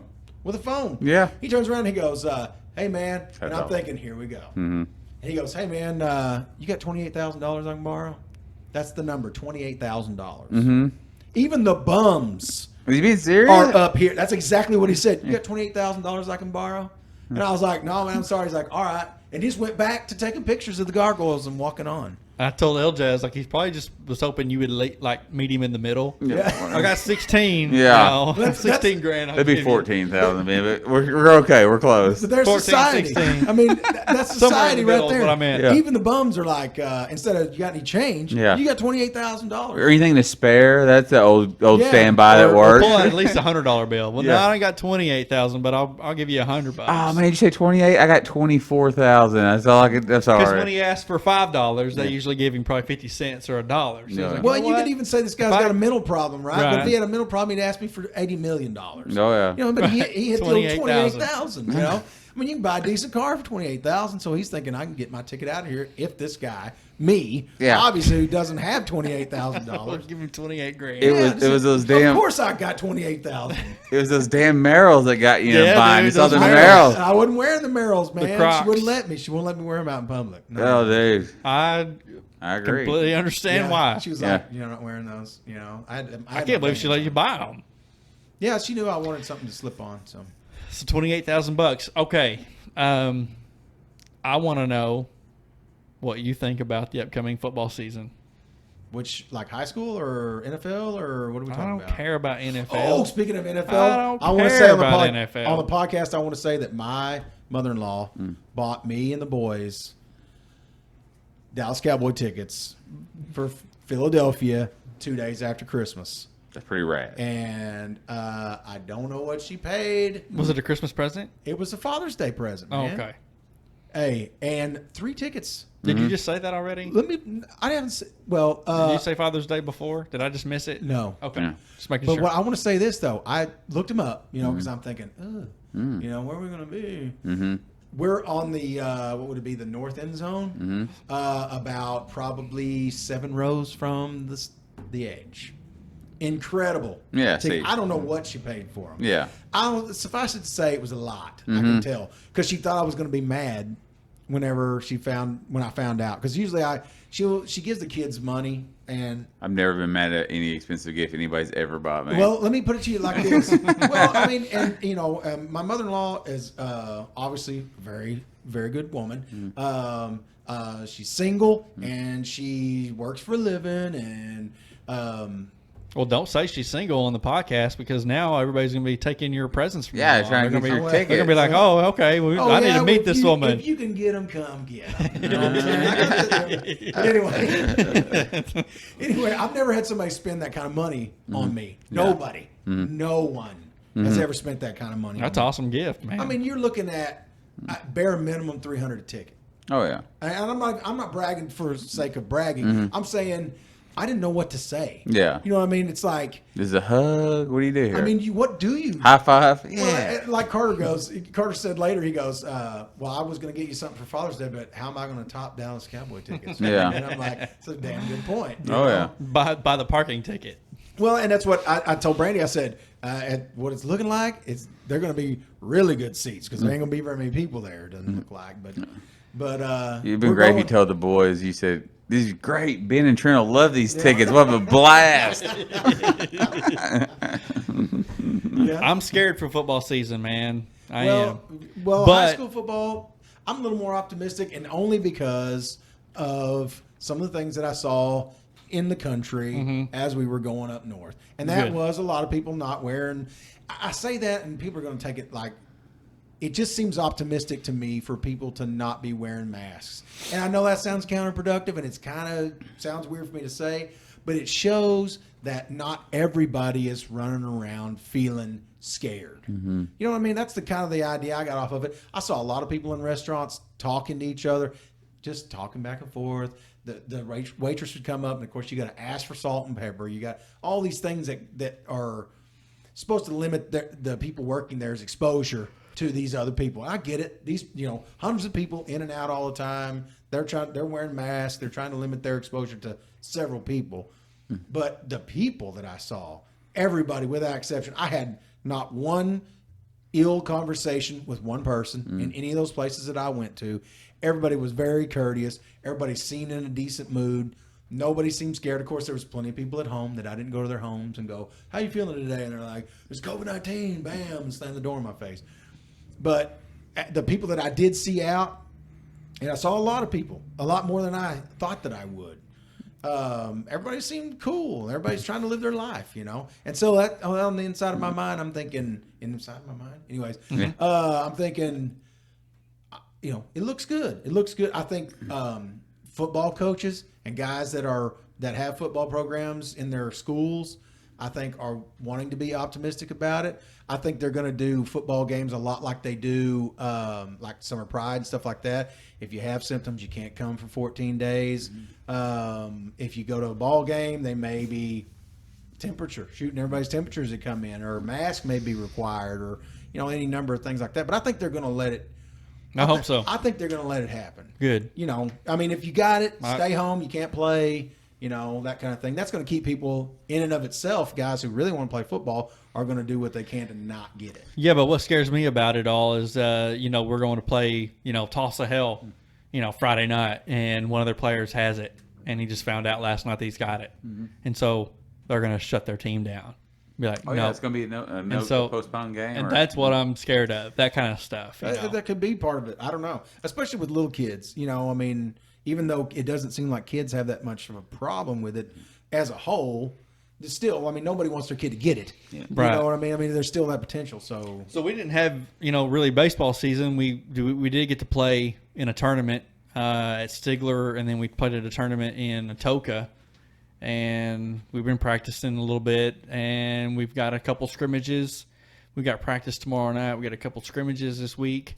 And then we may have another scrimmage in Atoka, I believe, and then we got regionals. So so hopefully we're going to get to do all this before we transfer or go into football. Well, how are you guys feeling about it? You feel like you have kids that play ball and those kind of things like that. Do you feel? Well, I'm scared. I'm scared, man. And you got a kid that's going to his senior year. So I'm trying to be optimistic, and there's nothing I can do about it anyways. But I feel for Gavin. I'm scared for Gavin, for him not to have this experience because, I didn't play basketball my senior year, and it was my own fault, and that sucks now. Huge regret. I still regret it. I still regret not playing football, of course, but just that one little season that I missed out on. And then you talk about, the high school, last year, or not last year, but this year, their senior year got cut short. Basketball or baseball players got cut short. No prom hardly or whatever. I guess they did finally have a prom, but it wasn't the same. Nothing's the same. So these kids didn't get to experience a lot of things that, because you know as well as I do, it's never going to be the same for you. You don't get to go back to high school or whatever. So, I'm but I'm scared still working on time for travel. Kaysen as well, and he's going to be fifth grade. He's going to be in fifth grade football, but I don't want him to miss one season. Well, that's what I'm saying. One season, but I especially don't want Gavin or any of the seniors up there, or the juniors or whatever. It just I don't like it. Well, that's what I think you're seeing this transition, and I don't think we're coming back from it. This transition into a different way of life for kids that are school age, what you would call school age. Like, I think by the time that Kaysen's in high school, that it's going to be a different type of thing. You know what I mean? I think that extracurricular stuff's going to end up being more like traveling team type stuff than it will be an organized school activity. You know what I mean? Because I think this virtual thing, virtual don't take classrooms, no liability on it either. Right. Well, it's like anything else. We're starting to realize that we can do all these things remotely, and so it's cheaper, it's faster. Yeah, I think they do think they can do it remotely, but I think when they start testing, that's going to be the key. if they do this testing and it's a sharp decline in scores, they're going to probably try to push to go back at some point when they can to make it happen. But if there's not a sharp decline, then maybe we may this be the normal. Well, you got to look at it like this. Like Oklahoma's had this teacher thing where the pay isn't up to par, it isn't even close. The teacher pay and all those kind of things like that. And I'm on board with that, man. I think they're not compensated for the time that they put in, for the effort. Absolutely, what I mean? I'm 100% on board with that. Yeah. But you got to look at it like this: if you can run a school virtually, or at least partially virtually, cut down on the amount of teachers, but the teachers you do have, pay them twice as much, because you don't have the quantity of teachers. So you still have that money though, and you can get half the teachers for twice the money. Then there's going to be that changeover, because then you don't have to physically have as many people there, like in grade school, wrangling kids, and we got to be able to keep an eye on everybody and all that. Well, all of a sudden, all this stuff's done from home, or part of it at least is done from home. Well, then you have that the ability for it to be. There's maybe more prestige to be a teacher, and I don't mean to say there's not any prestige behind it, but I'm saying, like, if it's a higher paying job, then there's going to be more. It's going to be more sought after. You know what I mean? It's going to be a little more tougher competition to get into those positions. You're going to perform better as teachers, all that. Right, and that's why I don't think we're going to go backwards unless something happens to the internet. You know what I mean? Unless we go back to the dark ages or whatever. Well, there's. Well, you guys are already dealing with it. But I wonder, and the what would you call it? Conspiracy theory side of me wants to go. Are they trying to figure out what we'll do? As far as are they trying to make universal internet more important in our lives? They're going, well, here's all this internet. Ooh, we took it away. What are you going to do? Oh, you want it back? Okay, here's a little bit. Here's a little taste. Yeah, I mean, they've hooked us on it. You know what I mean? We're hooked on the internet. The whole world is. So, and that sounds conspiracy theory, but I'm just saying, I don't see us going backwards. I don't see us going. It's never going to be like when we went to school. I think that's over. You know what I mean? Even the superintendent here in McAllister's saying the same thing. He's like, it's not the way I went to school. I'm not used to it. I don't know what it means, but this is what we got. So I don't know what it's going to mean for guys Cason's age. Like Gavin, he's already over that hump, and he's in that transition time. You know what I mean? I mean, his senior year is going to be different. Think about this. I mean, everybody had that. Well, I only have like 2 classes a day your senior year or whatever. But Gavin doesn't even have to go. Yeah. As long as he goes to one class, then he can play football. One class a day, or I don't remember if it's a day or a week. I didn't even read. I need to reread it, but I saw the headline or whatever, and we talked about it a little bit, but I haven't really. It's just like, I know my you have a mind's choice. blown. I mean, think about when your senior year came around, when you were the guy. You know what I mean? I remember being in high school when I was a senior, and it was like, okay, a lot of my friends were older guys, and they were all gone. Well, now I'm friends with a couple of guys in my class, but you're that guy. You're that guy on the block. You're the oldest guy there. So it's your school to a large degree. Well, now that's not going to be the case. Hell, there's not even going to be that many kids there. Yeah. Because think about the kids you know of, given the option, that are not going to go. Right. Kids that experience bullying or whatever. Well, they're going to negate that if they can. Like, well, hell yeah, virtual school. Yeah, I'm doing it. I mean, why can't I mean, honestly, Zoom. I mean, you have a teacher right there, have a class. I mean, there's really no need for kids to go to a building. Right. That's what I've said about college. Whenever I started taking, but then you get those kids who ain't getting lunch at home. Right. What are we going to do about them? We're going to provide them. We're going to provide them internet. Yeah, and this and that. That's a big problem. Because there's going to be a lot of kids that don't. Haven't. Yeah. Well, I can see things like what Elon Musk is doing with this internet that he's got deployed all these satellites to create rural internet and high speed. HuliNet. What is it? Oh. Silicon Valley No, this is what does he call his Starlink or something? Yeah, like that? Starlink. Yeah. Same premises on that show. Oh, okay. Yeah.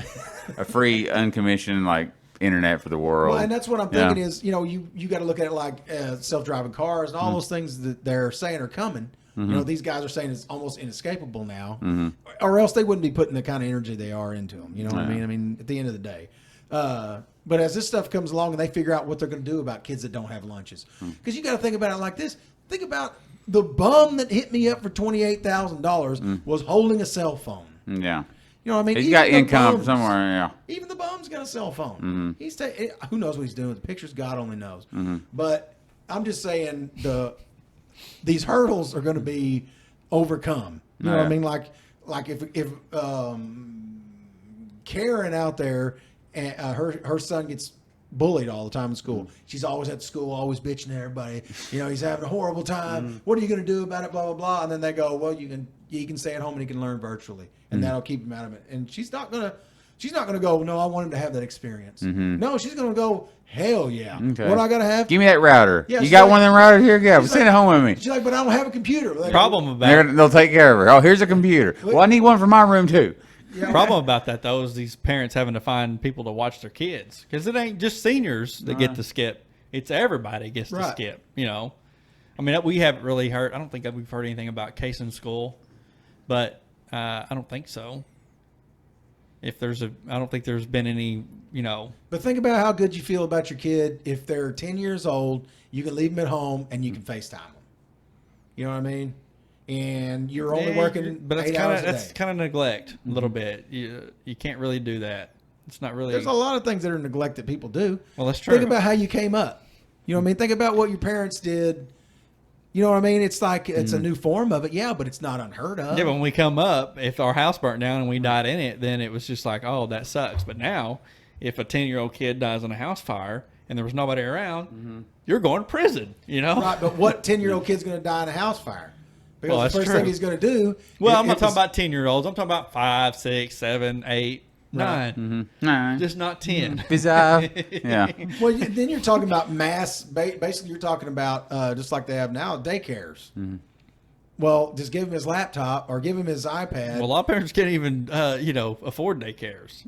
I don't know, man. I don't know. I'm just saying you can't think of it just from Gavin's point of view and being a senior, as far as the new norm. Maybe this year, maybe it is going to be the new norm. But I'm thinking ahead of time where next year, and people are like, we can't do this. I can't work and still pay $400 or $500 a week for my kid to go to a daycare to do school when he could be at school and do school. The free daycare. You know what I mean? Name My free. kid's got to go Nothing's somewhere. free, but- Kids got to go somewhere if you're 5 or 6, and maybe jobs nowadays.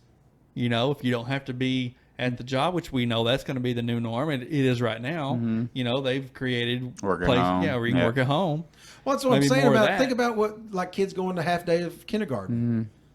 They didn't have that shit whenever I was in kindergarten. You What? went, you We went did. all day. We were half dayers. Yeah, No, we were half- See, we were half exactly. day. Yeah. Exactly. That's why you're tougher. Your generation's tougher. You went a full day of kindergarten. What'd you do for the other day? Half of the day. Well, my I mom. wanted my parents to work. Yeah. Well, You went to your grant. They figured it out. Yeah. And that's Yeah. what I'm telling you. It's going to But be. what's the difference? What do you mean? What's the difference if your kid's going to be at work with you, or he's going to be at school? I mean, But I'm it's talking still about- going to be susceptible of getting the virus. Is what I'm saying. Yeah, but the virus is not the thing. The virus will go away. Yeah, they're going to come up with a vaccine eventually, and it'll be like everything else. It'll be like. And you swine think flu and even all this. then they're still going to push? They don't go backwards. They didn't go back to having kindergarten all day. They never did. they're I mean, y'all gonna don't- push it as, hey, one day something's gonna come along that we can't fix, so let's just stay preventative and work from home, Yeah, dude. in school from home, and Well, all I mean, that. y'all don't have internet right now. Seems like y'all went backwards. I guess my kids, I do. yeah. I got internet right here. It's true. That It's never true. broke. You know what I That's mean? true. You let US Cellular or AT&T go down and see Yeah. it won't be no 5 days. It'll be about 10 minutes. Yeah. You know what I mean? They'll be dispatched. They got to engineers somebody's and ass. techs. Okay. Yeah, I mean, you're not going to be devoid of internet. No way. Not in your life completely. Not unless you want to be. You know what I mean? It's too big a part of life now, and it's even more so in cities. Like I said, whenever I was up there and like those scooters and Say it. You didn't say where was you again? Milwaukee. Oh no, Milwaukee. this was in St. Louis. Is where I'm talking. Oh, about. St. Yeah. Louis. See, you sit up there. I didn't know you're. Oh well, I just mean in general while I was up there. Uh-huh. But there's a lot more things that are based on technology. There, they're going to be kind of the next wave or whatever you want to say compared to what we are here. I don't know what to think. I don't really think about it anyways. I'm just scared for Gavin playing football. Oh, I think he's going to have I think they'll have a regular football season. I think most people whose kids play sports are kind of tough minded about it, and they're just like, well, if he gets sick, then we'll handle his sickness. I want my kid to be, if your kid's a ball player. Yeah, but parents. I And know they're the ones that's going to be. It's kind of like They're the ones that's going to disrupt this thing. Well, it's kind of like Parents having and- hard practices. The kids who are being raised by people who want their kid to play ball for the sake of, it's important to us, learning wise, experience wise, all that. They're going to find a way. They're not going to say, I don't want my kid running. They're going to say he's not running enough. Well, then you got schools, and they don't want to be liable for this other school to have a major outbreak of stuff. I'm scared. It's gonna suck though. Like I hope said. you're right. I hope we go ahead and play. I mean, but I'm scared. You just gotta be prepared though, I'm and not realize scared of the it's all virus. just a game. Scared of the Basically, people. as long as your kids and your family's healthy, I mean, it boils down to it's still just a game, and there's going to be situations where your child is going to miss 1 or 2 football games if they get sick during the week, or if half the team gets sick and we got a forfeit. I mean, it's a forfeit, and maybe keep you out of the playoffs because that was a forfeit. I mean, it's going to be a crappy sports existence for a while. I mean, probably maybe forever. Well, that's what I don't know what it's going to mean down the road. But like you said, that's a very good point of a bunch of the stuff is going to be a work in progress. Yeah. You know what I mean? And on one end of it, I'm like you. It's more of it's not a life or death. It's just a disappointment. Oh, yeah. You know what I mean? In a world of if that's the worst. And disappointment I life have- is a series of disappointments. Well, no, I mean, but if that's the worst thing that happens. Yeah. I feel like I'm doing pretty good. Yeah. You know? Yeah. I mean, but of course, I'm excited for Gavin's future, and I have that thing in my mind, but most people, I would say, are happy that their kids are healthy, and I'm very happy mine are healthy too. I mean, I'm very fortunate as far as all this stuff goes. But I mean, also like in the same hand, I'm the same. I ain't dogging at you guys, but like, if people want to be 100% totally honest where they are in the world with COVID, you're willing to let your son play football. You're willing to let your son play football. And this is a virus that we've been told, like, yeah, it ain't really young people don't affect, but it is killing people. People are dying. And you're like, yeah, sure, okay, we're playing sports. I mean, you're willing to take that chance. So apparently you don't mean, like, COVID does not mean that much to you. So if anybody asks you in public, you got to say, yeah, COVID ain't shit to me. Well, I'll say that. I Yeah. would say that out in the open because if it wasn't, I'd be a lot more scared. Oh, yeah. I wouldn't have went to. Me and you were, all three of us at Couple- first, like, we a finally, couple months ago, we Yeah. would not be playing football. Oh, yeah. Yeah, I was terrified that it would kill everybody. But you got to be on that wagon now, and you got to wear that flag that I think COVID is not as bad as everybody says it is. Right. Right. Yeah. I still think that it's not the best thing out there. Of course. I'm not really downplaying it. I mean, according to how I was a couple months ago, yeah, I'm downplaying it. Yeah. But Are you just willing to get on with your life and whatever is going to we happen is have going to to. happen? We have to.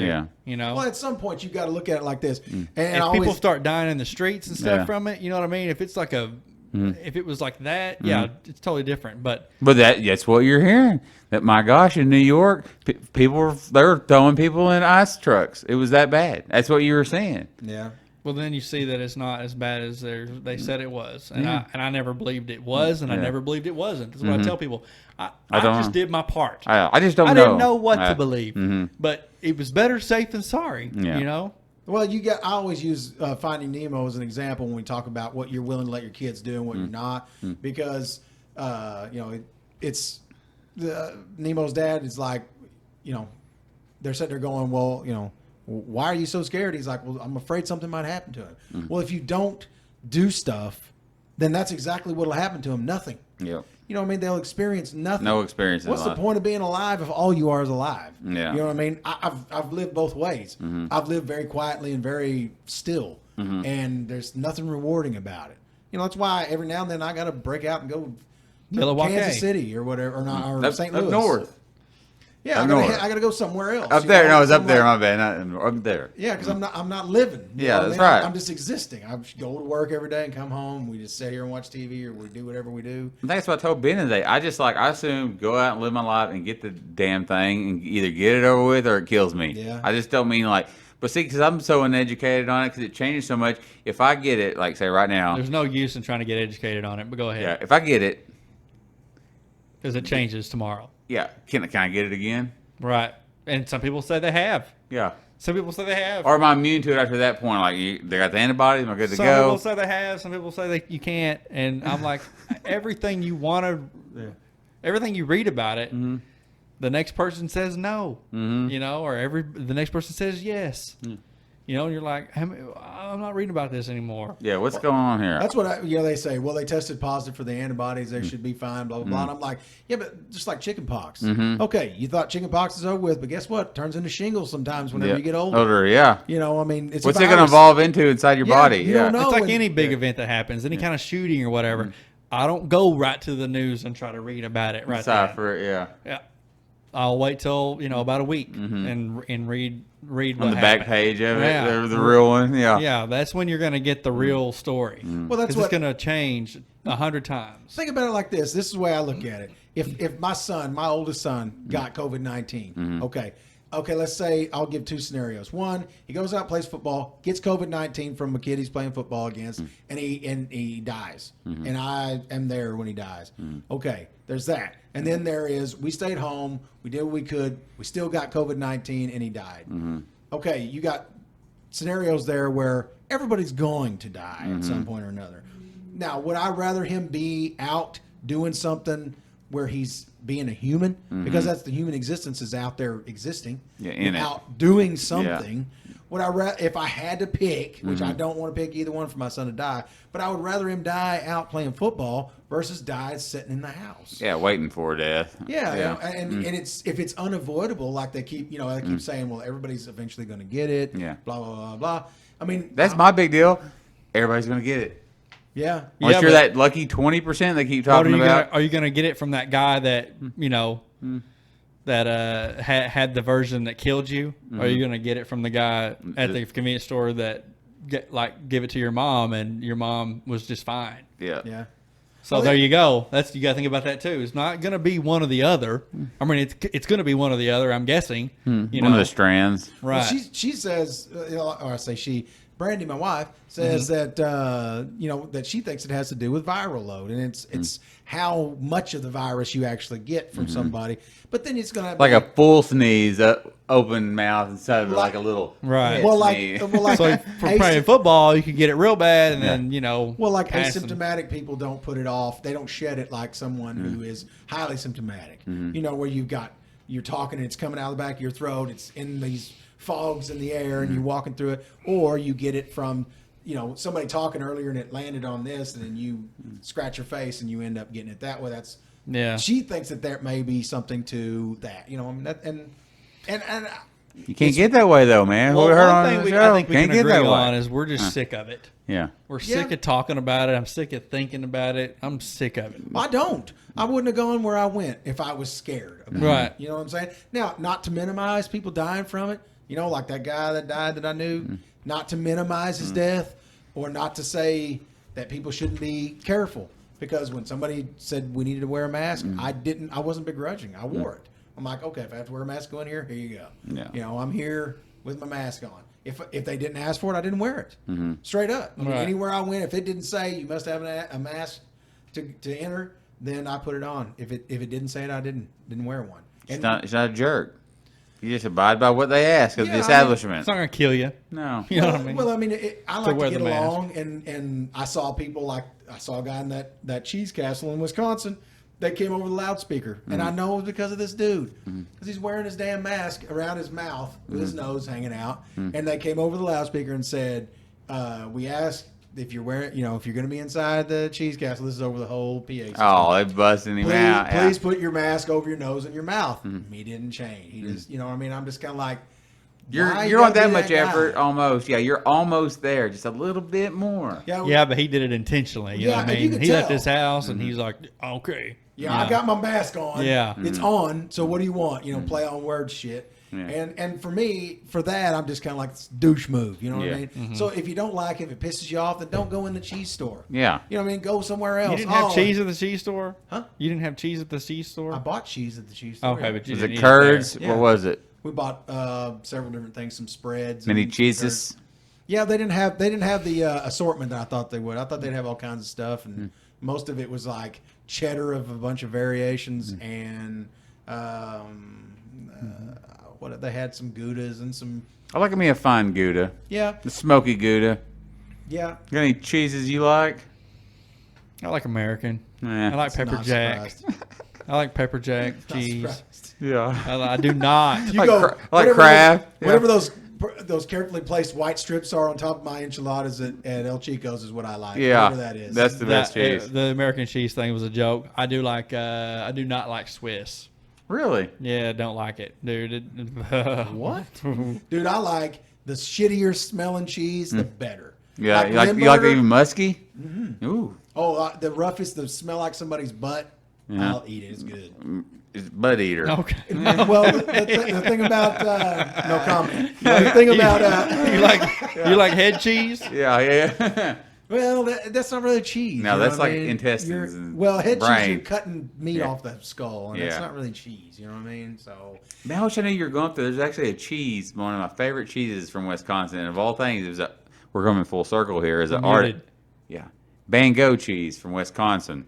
You talked about Van Gogh earlier. Oh, look it up. I It's saw delicious. some. I saw some. That's right. Didn't I thought try it? I didn't know it was a thing. I thought It's it was money. Like I thought it was like a promotion or like a gimmick. You know, No. I was like, you know, I like don't goat know. Maybe some of the cheese, best too. cheese I've ever had in my life. Goat cheese is delicious. Yeah, Goat cheese is good. Kraft singles.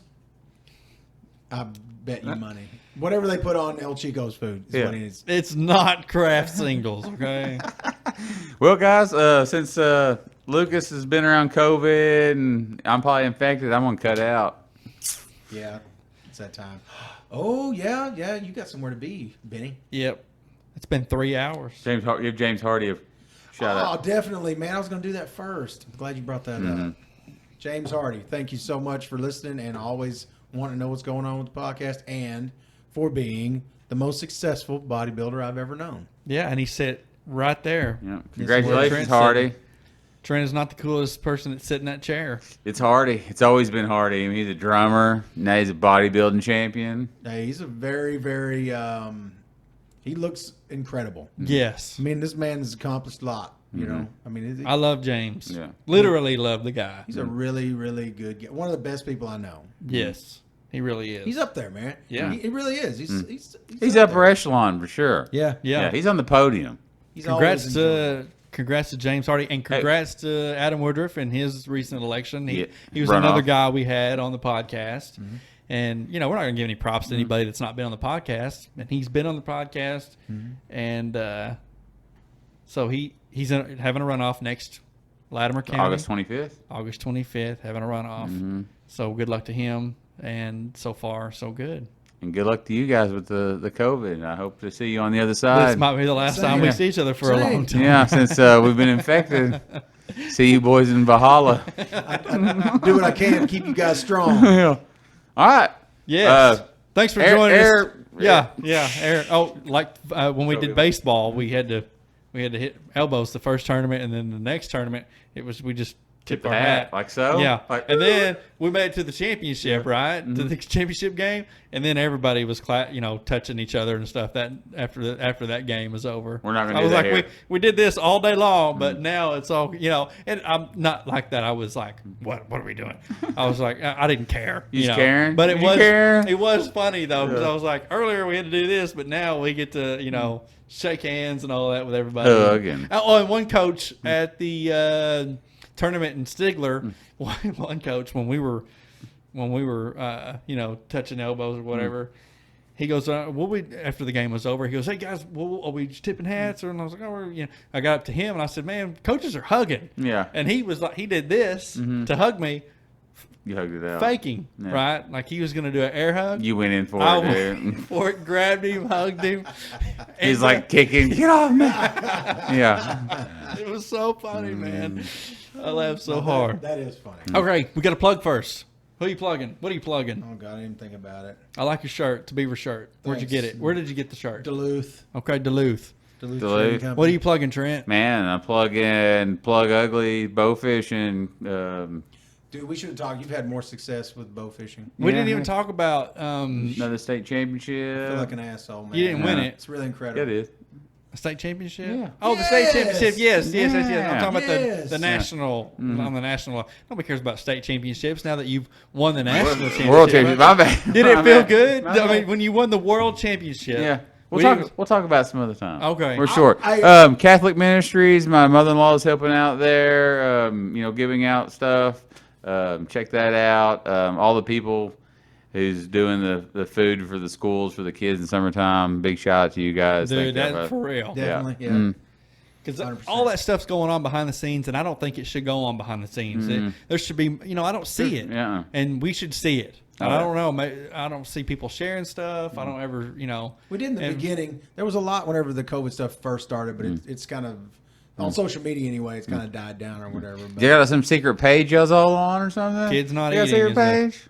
no, I don't know where I saw it. I don't know. People posted it. Kids not eating, man. That's a big deal. Yeah, it is. and it's more prevalent than people know. What are you plugging? I thought he plugged Duluth. This. No, come on. Damn Can't plug Duluth. I don't know who I'm plugging. I don't know. I'll plug Cheese Castle. I'll tell you Cheese what, Castle. I'll plug. I'll plug the city of St. Louis because I actually really enjoyed every minute. All the people that I talked to and everything about it. I had a good time there. Really enjoyed everything about it. Awesome. It was cool. I'll go back one of these days. I want to plug CrossFit McAllister for stepping in and letting the McAllister youth football have their That's cool. equipment fitting. Yeah, that's right. Pads. And- And I want to encourage everybody to sign up for the McAllister youth football. If my We kids need- were young enough, they we If need- you got Yours did. if you got a kid that age, if not, it'd be just kind of awkward. It would be, yeah. I'll try. Yeah. I'll sign up. I'll run. see if I'll they run is. some routes. I mean, whatever. And we're gonna have a good team again, So fifth grade's gonna have a really good team, and there's some other good teams too. Fourth grade, third grade. Of course, I hope third grade does. I don't know. I haven't seen them. This is gonna be their first year playing. I'm gonna have Some to get- second graders can play up to third grade. So I want to make some more games this season. I'm hoping more Cason's games because I went to one, I think last Yeah. I season. went to one or It's two. unfortunate. I went to actually. all your sons. So. I know you did not. You did go to a lot of them. Okay, just about all of them. No, I watched them on TV. If I didn't go, That means something. I didn't. Even when it was raining And you watch outside. them on TV. But I love your son. So hey, I love your son too. What? I know. Yeah. We're hey, I don't drink coffee podcast. We're back. Sorry that we took a long break. It's not my fault, but I'm still going to apologize for it because he's not going to apologize for it. And Hopefully, y'all keep us in some. if there is content. another quarantine, then I'm going to do it with or without him. Okay. With or without him. There you go. Twitch.tv/ You want it to flop, go Benjamin ahead. Klein. Yeah, if you want it to You want flop, us go ahead. watch some racing on Twitch? Come watch me. LJ just said he's the plug. Yeah.